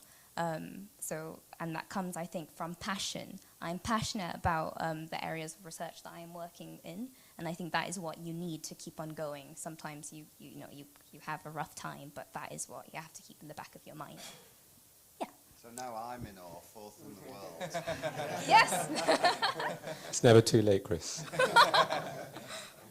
Yeah, I think that's a really important point about having a diverse skill set as well, because if you have a particular type of specialist skill, that can really set you apart, and I think that makes you very appealing to research teams. So yeah, I think that's a really good tip. Can I ask a question, Aqua? Yeah. So when you were starting out, and you've got a busy clinical job, you've got so many other things to think about, how did you start getting involved in that research process and reaching out? How did you cross that barrier? Yeah, of course. So again, applicable to more of the junior people in the crowd. I think I made Twitter initially to keep track of like all the gaming events. And then I, for some reason, stumbled upon BURST Urology, and I was like, huh. And they were recruiting. And then I threw in an application because I was like, this looks interesting. I had no idea that urology involved other organs other than the kidney and bladder at that time. I was in year 3 med school, so I didn't really know.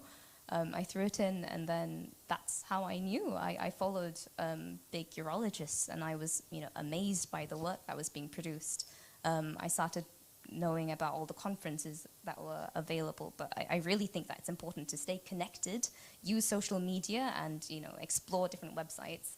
I think Twitter is actually where it's at. I think that's so important, and it's often probably a big barrier when you haven't done that much to start to get involved with people who have, but Twitter's something that helps people cross that barrier a bit easier, and you can see what's going on, and even if you're just a passenger, at least you know what's going on. And I think, as you found when you approach people who you've met on Twitter, it's not so scary when you start talking to them. So, yeah. I just want to add on to that. Sometimes you can benefit from sliding into DMs. So I slid into DMs for different medical education researchers. You might have to translate that for... could you translate that for Chris, please? I instant message somebody. There you go. Yes. And they were researchers, and then I got involved in some of their stuff. And then I also manifested a relationship through Twitter as well. And now I bring him to different conferences. Thank you, Aqua. And Sinan? Yeah, my name is Sinan Kadori. I'm an ST5 in NHS Fife, east of Scotland, the Kingdom of Fife. I am post-PhD, so I finished my PhD and came back into program from August. I struggled to find somewhere where I can continue with my academic pursuits, and through talking to various people found something called a SCREDS lectureship, which is essentially an academic training pathway that doesn't delay your CCT. So I applied for that, failed to get it into Edinburgh, but managed to get the SCREDS lectureship in St Andrews. So my split is now 20% academic, 80% clinical, which gives me a day a week to do a lot of the work that I need to do from Identify and also the BURST work. So that's a huge relief. Top tips, I would say, I thought of sort of slightly more practical tips that I practice on a day-to-day basis when having meetings with people. I would say set a deadline, especially, you have a meeting, you've exchanged great ideas, you're thinking about a great project, and someone says, yeah, we'll do this, we'll do that, and then the meeting ends and you see nothing happening for weeks and weeks. So you set a deadline and say, right, when shall we regroup? When shall we evaluate the action points we've set? The other thing I would, my second tip would be to be a completer. So if you set about saying you're going to do something or a project, you need to finish it. Start small, finish the project, show that you can finish and do what you've set out to do, and people will reward you with bigger projects and more responsibility. And my third and final point would be to learn to say no, because often we, especially when things are going successfully, you think, oh, this is great, I'm going to take more on, and before you know it, you're trying to juggle too many plates, and you won't be the best version of yourself. So either delegate, as was mentioned earlier, to other people, or just say, I really like that opportunity, but at the moment my plate is quite full. I'd point you to X, Y, and Z. Thank you, Sinan. And I think we've covered some of the dedicated academic track pathways, foundation programs, ACFs, academic clinical lectureships. But I think what Sinan has highlighted is if there's a will, there's a way. And if you're really passionate about research, go and speak to your local training program director, your local academic lead, and see if it's possible for them to make some time for you. If you are involved in a big national project, they may be more sympathetic to it if service requirements are always also okay. So you have to ask the question, though. If you don't ask, you'll never find out. Thank you. Hi, I'm Kevin Gallagher. I'm an ST5 in the east of Scotland. I did my PhD pre-urology training, so at the end of core training, went into ST3 having completed my PhD and 20% academic time, which is funded through the RESECT study grant and honorary clinical lecturer currently.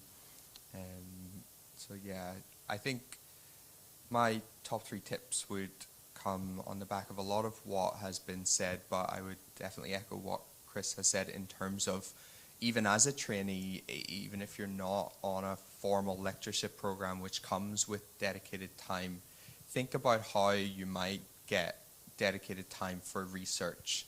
And it's, I think, a completely reasonable thing to do and something that doesn't need to negatively impact your clinical training. I think it is possible to train in 4 days a week and keep the same CCT date as Sinan has mentioned. And I think an early conversation with your TPD, if you have a promising project, to ask about potential ways that you might get a day a week to spend is a very important thing to do. I think something that I would advise that I think I probably, I kind of wish I maybe did a little bit more is, I think it's important what your institution does and what they do well. And I think there can be a lot of potential needless replication in research. And some research does need to be centralized to the big centers that are doing it very well. And I think as a junior trainee, it's hard to figure out what it is that your institution is doing well and what you should get involved in. I think the university website is probably the best place to start. Learn what the main research institutions are at your university, the ones that have big names like the Beatson, you know, in Scotland is going to immediately draw you in Scotland for prostate cancer research, and then find out who the clinicians are there that you could talk to that could link you in, because they're the ones that are going to know what bits of work need done in that research field, because I think it's very difficult to figure that out as a junior clinician or a junior academic.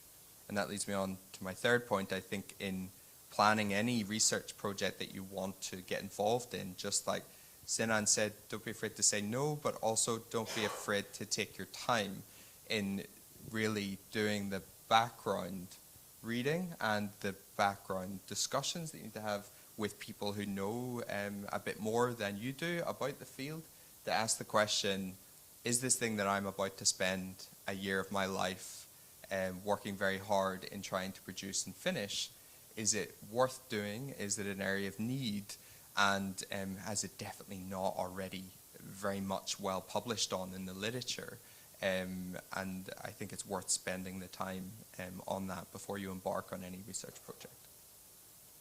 Thank you, Kevin. If I can ask, obviously you're the lead of the RESECT project, which is this massive 17,000 patient study across 300 countries, 300 centres. How did you end up being that person, leading the study? I think it is a lot about what you're passionate about, what you enjoy doing. And there's the passion and the enjoyment in terms of the clinical interest, the disease area. So, you know, as a trainee doing TURBT surgeries and being, I suppose, a little bit frustrated about how they're kind of just packed into a list with lots of other things on it, and you're not really given the time to do it as well as it could be done. And I wanted to improve that. So there's the clinical passion about the disease process. But actually, I think, as Aqua mentioned, the other thing that drives you is when there are other skills that you can bring that you enjoy. So there's things that you enjoy beyond the clinical aspect of things. And it's the teamwork, the socializing, yes, but Aqua has amazing graphic design skills that she was able to bring. I'm interested in data analysis, statistics, a little bit of software development. I wanted to learn how to code a bit more. I felt like in the modern world, you can't be a whole person unless you can do a little bit of coding. So I wanted to go and learn how to code a bit more, particularly in R programming, so that I could do, you know, at least basic to moderate data analyses myself, and to have those complex conversations with statisticians and data scientists and software developers, understand what they do. I'm never going to be a software developer, but I understand a bit more about it now, which means that I can have those people on my team and lead a team well that has those kind of people in it. So that was the other driver for me. Sinan, you want to comment? Yeah, I was just going to echo what Kevin was saying about clinical passion. So for me, the Identify study was really born out of frustration in flexible cystoscopy clinics, which we do as trainees. And it got to a point where you're seeing, 10 patients, and you could almost just predict from reading the referral letter, okay, they've got cancer, they're not sure about that one. And that was, in my head, I was thinking there must be some sort of subconscious algorithm that's happening where we can, almost predict this. And why aren't the ones who we think have cancer being prioritized? And why am I scoping the 35-year-old lady with a recurrent UTI for the 5th time? So that it's passion, and I think you know where the problem is and you want to solve it, and it's the passion behind that. I think another important point, and one of the reasons I enjoy doing research so much, is it's nice to work as part of a team. And Kevin has mentioned some skills that he liked to gain in coding, and Aqua's got some other skills. But I find the thing that drives me a lot is learning from others in my team. And when you're part of a group who has those skills, it's fun learning from other people to grow your own skills. And collaboratives like BURST and other organisations can help you get there. So you don't have to start on your own and think, oh, I have to now be a graphic designer, I have to write stats, and I have to do clinical studies. How do I do that? No, you join a group which has the expertise and you can learn from them. So there are opportunities there. Maxine? Hi, thank you. I'm Maxine Tran. I'm a consultant urologist, a professor of urology at UCL, and I do my clinical work at Royal Free in the Kidney Cancer Centre. My time is split 50-50, supposedly, 50% academic and 50% clinical. In terms of tips, I think, I completely agree with everything that's been said. I think what's really important is to find people that you admire and who can support you and who are positive about you, and who can really pick you up and motivate you and inspire you. Because there's lots of people who won't do that, and there's lots of people who will really really negative and will be really draining, and it's really hard. I think an academic career is hard, and we've all spoken about rejections and people who don't believe in what you know. So I think it's really important when you're feeling that low, which comes around quite often, to find someone who you can speak to and to get that support from. I think the other thing is to, when you're starting off, is don't underestimate the length of time it takes to write a good grant application. People in costings, contracts, etc., ethics, they don't work to the same timescales as surgeons. It's to put in a good application, you need grant costings approvals, etc., work tribe, all these new departments that you never knew existed need to approve your application before you can put it in. And so, it takes at least, I would say, between 3 and 6 months planning. Don't think, oh, the deadline is in, September, I can start working in August or July. It's just not worth it, because the amount of effort you put in, and then for you not to get that final signature to actually submit the application is just disheartening. And yeah, I think that's it really. And resilience, just keep going. I mean, if you are passionate about it and you know there is this clinical need, and you know that it needs to be done to benefit patients, then just keep going, and you will get there. Can I ask, Maxine, you've got an amazing kidney cancer program, which is really forward-thinking. How did you start to develop that and, think ahead? Did you have a 5-year plan and think about what I want to achieve in 10 years and then design the studies? How did that plan come about for designing the work you have?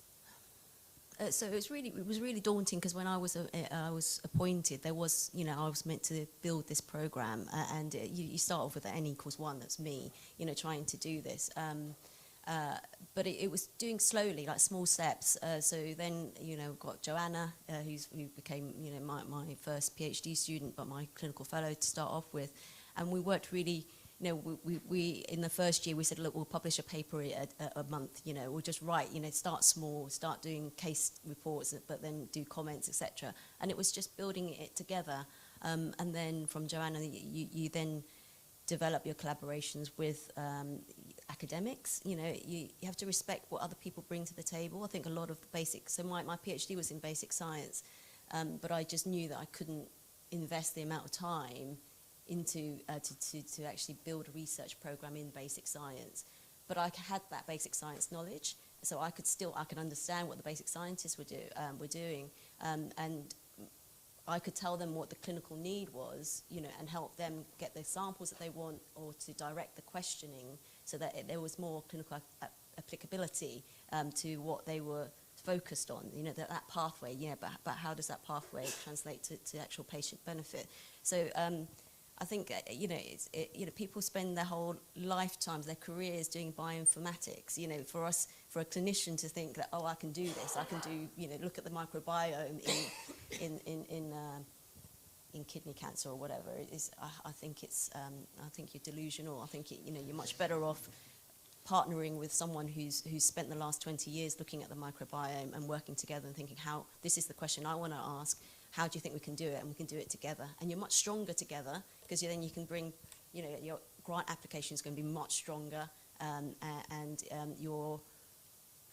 the route to patient benefit is going to be much quicker as well, by working together. Thank you. Chris, you want to? Just to say that is such an important point. There are people who've spent their lifetimes doing their particular bit of basic science, and you just need to get to the level to be able to understand it.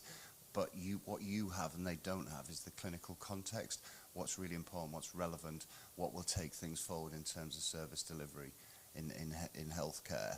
But I do think, you know, it's all about, the common themes are coming through here, aren't they? And it's all about teamwork. And you just need to get yourself to a level of understanding, but you can't possibly compete with your basic science colleagues who've done it for a lifetime, but the relationship is symbiotic, because they don't have the clinical knowledge that you have. And Imran? And just to follow on from that, a lot of these basic scientists are desperate to kind of team up with clinicians, because what pushes them over the edge is that clinical applicability, and that's where a lot of them fail, and they know that. So if they can team up with a clinician and their actual research becomes clinically relevant, that is what will make the difference for them compared to the other basic science colleagues.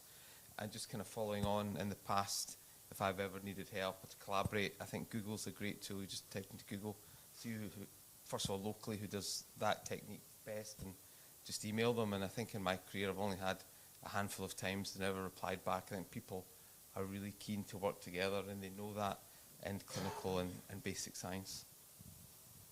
Thank you. I was just going to add about one of the drivers definitely is this opportunity to work with different professionals. You know, we have multidisciplinary teams in the clinical sphere, but we're all clinicians, really, the healthcare clinical practitioners. In research, you get to work with people who aren't clinicians, yes, basic scientists, but even people who aren't scientists, like your financial team, your you know, the managers, or you know, software and digital leads and these kind of people. And I find that really rewarding, to work with lots of different kinds of people, not just clinicians. Thank you. And Caroline? Hi, so I'm Caroline Moore. I'm a urologist, Professor of Urology and Head of Urology at University College London. I'm currently an NIHR research professor, which means that I am 80% academic, 20% clinical. I work in prostate cancer. In terms of tips, and not wanting to repeat, because these are all really good tips, I would say find a mentor. And look outside the usual places. So the mentor that I've had for the past 15 years or so is actually a neurologist. He took 15 years to complete his training, because he interspersed it with quite a bit of academic stuff and some childcare. He had a sick child for quite a long time.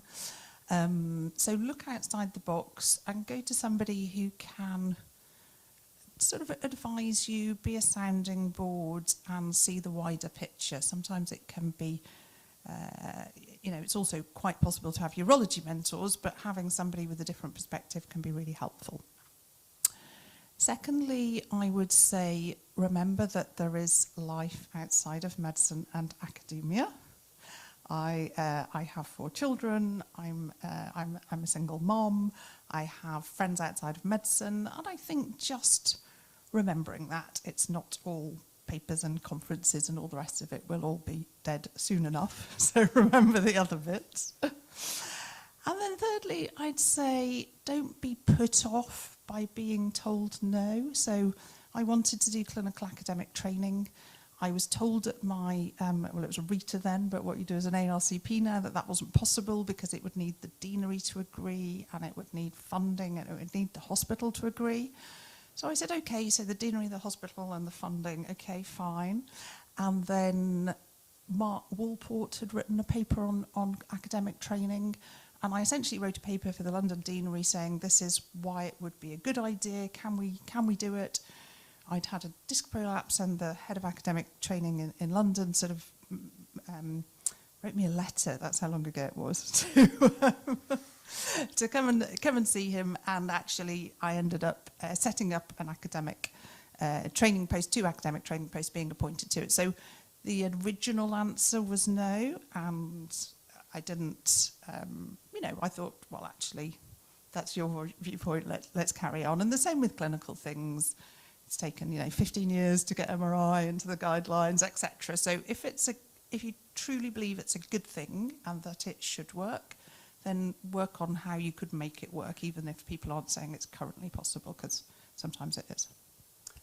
I'm just going to pick up on one thing you said about mentorship, and I think it's another common theme. I think it's really important to have those people that you know will be really supportive, and probably a selection of people that you'll go to in various scenarios. You'll have people who act like a coach, and you'll have people who act like a mentor. And I might just open it to the panel that if there's anyone that you may have mentors, or you may have a mentor yourself, is there anyone that you think might, or you might want to share, just to kind of give an example of that? So I think the important thing to remember is that anyone who is capable of mentoring you has at some point required a mentor. And we've all been there, and maybe we knocked on many doors. And I think you get the feel, I mean, my mentor's not around anymore, it was Rob Pickard, and he was a complete mentor, not just academic, clinical as well, and just a fantastic individual. But I knew, after having met Rob for 20 minutes, that he was going to be the right one. We just fit, our personalities fitted, and I think you will sort of find the right place, but it might not be the first door you knock on, and you might get a few doors shut in your face, but it doesn't necessarily mean you wouldn't be ultimately successful. And you don't necessarily need one. Sometimes you need one for various different aspects. So, I've also had scientific mentorship from university, people who are not clinicians at all. So I think it's just a case of, looking at what you need, but you'll get a feel for it. And I know that's not really helpful, but you'll know. Yeah, so I've recently just kind of finished a mentorship course run by the university, and it actually made me realise I didn't actually know what mentorship meant. So mentorship is very much, you don't tell the mentee what to do. They've got the solution in themselves, and you're just bringing it out of them. So I've had some terrible mentors as well. I have to say, they're really good ones. But you go to them, and they've been very successful urologists, oncologists, and, oh no, you need to do this the way I did it, and I was fine, which I think is the worst advice. I think the reality is all of us have the answers in ourselves, and each one of the solutions to our problems will be different. It's very much kind of actually coming to terms and bringing it out yourself. So, yeah, I can say that I could have been on the course and spent 3 full days learning about it, which I'll never get back again. But yeah, it just made me realise I didn't actually know what mentorship was. I was going to pick up on that point because I registered for the mentoring in BAUS that was available, and found it to be an incredible experience. Really helpful to kind of focus me in where I'm going. And as you said, the mentor was trained. So I think there's a bit of a difference between someone who is, you find a good friend or a colleague that you aspire to, and they sort of coach or mentor you, but also going to a professional is someone who's trained in mentorship, because I think there's certain techniques and things that you do, and as you say, I found the experience really rewarding because the answer was within myself, and the mentor basically facilitated the conversation for me to find the answer myself, and that in itself is much more rewarding than, counselling, I guess. Caroline? Oh. Stick to it and actually follow it if you've come up with the solution yourself. Caroline, can I ask a question? So, in your experience, you'll have many opportunities, and some of those will be really good, some of those might not be as good, and you've only got a limited amount of time. How do you decide what to say yes to and what to say no to? So, first of all, recognising that it's a nice position to be in, to be offered more than that you can do, and to be respectful of that and not to take on more than you can do, and to, if you've been doing something and you need to give it up because there isn't space for it, then give it up and give it to somebody else. And then how do I decide the things that I want to do? I think about what's the sort of thing that I do when it's, a day off, a weekend, whatever, that I just really want to do for whatever reason. So I do a lot of collaboration with Movember, brilliant organisation, really enjoy all of that. I sort of consistently turn down anything to do with being on the board of a journal, although I am on the board of one, because I know that I don't put it as a high priority in the end. It's not what gets me really excited. So trying to work out what you really want to do and what you've got sort of capacity and skills for, but also what will stretch you, what's not in your usual remit, and you can do it preferably for a time-limited period to see, where you can go. I'm due to start a sort of secondment, day-a-week secondment with the Department of Health to kind of get another view on how does healthcare work and how can we influence it as clinicians and researchers. Thank you. I have a question. Susan. Hi, thank you. Susan Willis, urologist at Guy's, and not an academic at all. Thank you, BURST, for putting on this amazing session. It's really inspirational, really interesting, and I haven't looked at my phone once. I've been gripped by everything you've said. You've talked a lot about collaboration and how important that is, working with scientists, colleagues, universities. What about collaborating with industry? What's your experience of that and any sort of pitfalls in that area? So I've done quite a bit of collaboration with industry, both with drugs and devices and AI and other things. And I think the same principles as collaborating with anybody else. Look for the people who are passionate and knowledgeable and who you think you can work well with. I've worked with sort of some people where they're really difficult and you can do it, but at one stage I suggested that a drug company pay for my counselling of anger management because they were so annoying. And then I work with other, and you kind of think, okay, but I'm going to limit it to this. But yeah, there's some great people out there in industry. It's a really necessary part of healthcare. And look for the good collaborations where it's a two-way relationship. They listen to you and work with you. We work with a great company where we help develop their software. I say, this is what I really want. They go and try it, and then they come back and say, you can't have this, but you can have this. Great. So yeah, useful collaborative two-way relationships is what I'd be looking for. Any other opinions? Yep. So Chris and then Nikesh.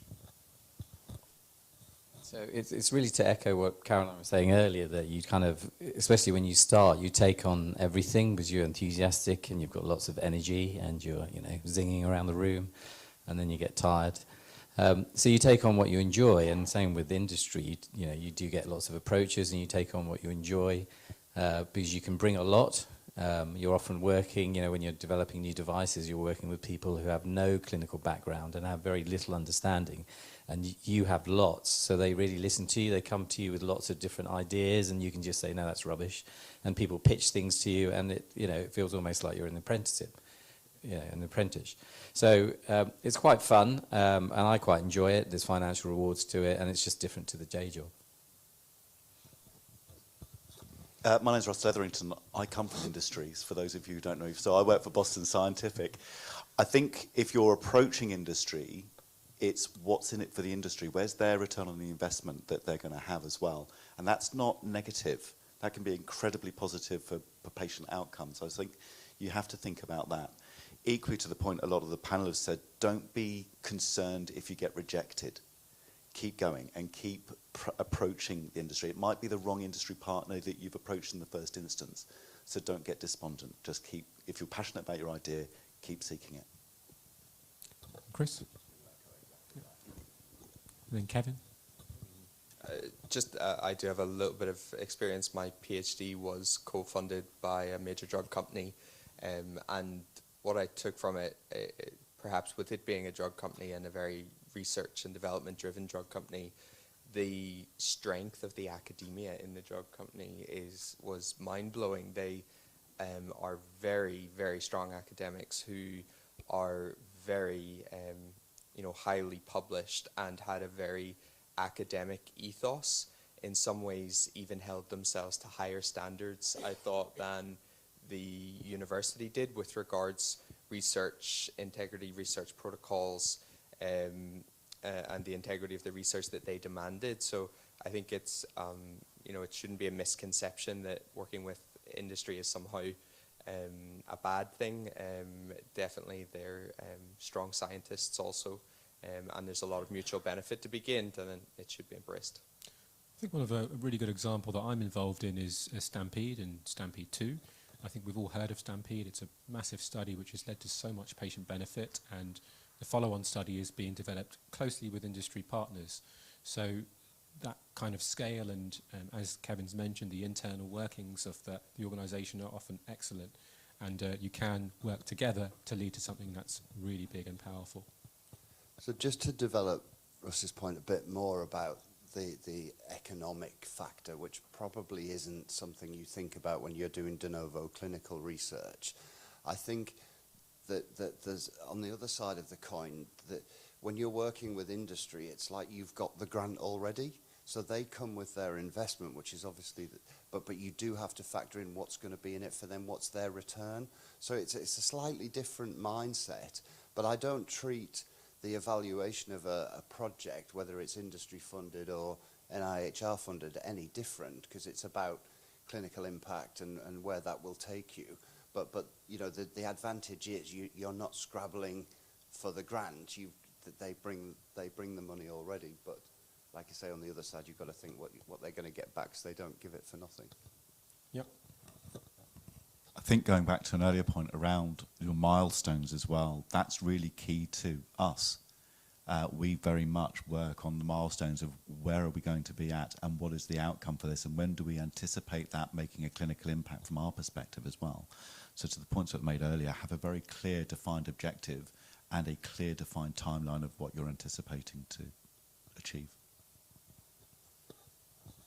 Time for one last question from none other than our co-chair, Nikita. Thank you. This panel discussion is amazing. Stuff of dreams. I think a common theme that has come up during the entire session today is don't be afraid of failure. But I am afraid of failure, and when it fails, it hurts. So my question to the panel is, how do you deal with failure? What motivates you to continue? How do you not take it personally? And just give me some tips to cope with failure. So 2 years ago, the commission call from the NIHR, do prophylactic antibiotics before intrathecal Botox, are they effective? So we put in a bid. There were 6 expressions of interest, and 1 was shortlisted to a stage 2, which was mine. And I thought, there we go, penalty kick. When's the check coming? And they didn't fund it. And that was about the hardest thing, because I think it was about 1.6 million or something like that. And like I said earlier, where do you then go Where do you then go for that 1.6 million? Who else is dishing out grants of that size for clinical research? Answer, no one. So then you've just got to talk to your team, and you'll often find that an idea, you very rarely get to a dead end. So they're thinking, well, right, can we do it on a smaller scale? Can we go down a different route, a different funding stream? Can we make the study better? So, you know, it's very rare that you come to a complete stop. You just have to be a bit adaptable. But it's really hard because, you know, as I think Maxine said, getting a good grant application together is 6 months' work. And then one letter can just absolutely put the biggest custard pie in your face. And you've just got to, you know, wipe it down and see how you can move that on. But don't see it as a stop. It's just a hang on a minute. I think you've also got the other advantage is that you're a surgeon and your patients will have complications and you develop a thick skin. Just to add, the way that I handle it is sometimes when I get sad and some negative news has come, I look at a list of all the positives and I'm just like, whoa, okay, maybe I shouldn't be that sad. So like, for example, for every bad thing that's happened, another 10 good things have happened, and that's how I kind of like weigh things up. I'm like, okay, that's fair enough then. That's how I like pick myself back up. I think that's nice to have some perspective, and to be in a position to even submit a HTA grant is a pretty big achievement. So, you know, you've got all these other things going for you. So, yeah. There's a great book called Fail, Fail Again, Fail Better. And really just taking the philosophy, it's not an academic book, it's you should go read it, it's a really interesting book, but that thing of, okay, this has happened, it's really disappointing. I mean, I got my NIHR sort of research fellowship after 10 years of applying on the 5th application. So, you know, I've got plenty of rejection letters. But if the kind of overall thing is a good thing, just keep with it. Go for the smaller thing, work out how else you can do what you want to do while you're, you know, getting the next thing. So with that, I'd like to draw the session to a close. I wanted to thank our panelists who really have contributed to an excellent discussion. As Susan has said, not looking at the phone once, that must be a really top session. So I really appreciate that feedback. And yep, Maxine. I just wanted to say, you know, we're kind of ending on a bit of a downer. Yes, please. But, I think this is the best career. You know, this is my dream job, and I think everyone here who would agree. And you speak to all your NHS colleagues who've got a full-time NHS job, you'd be hard pushed to get, you know, 50% of them saying that they're working their dream job. So, you know, despite the rejections, despite, you know, all the low points and everything, the highs are really, you know, they make it worth it, because when you get that grant and someone believes in what you're trying to do and they're paying you to pursue your interest, so the highs definitely outweighs all the lows. So I think just keep going. Absolutely. Thank you. And yeah, thank you to our panelists for your time and expertise, and I really appreciate it. We wanted to do something different this year, and I hope this format has been engaging for the audience. Thank you to our speakers who prepared your talks before. And yeah, I hope you enjoy your BAUS, and join us on Twitter if you're not already. And there's plenty of opportunities for you to get involved and start the processes that we've discussed here. So thank you and have a good night.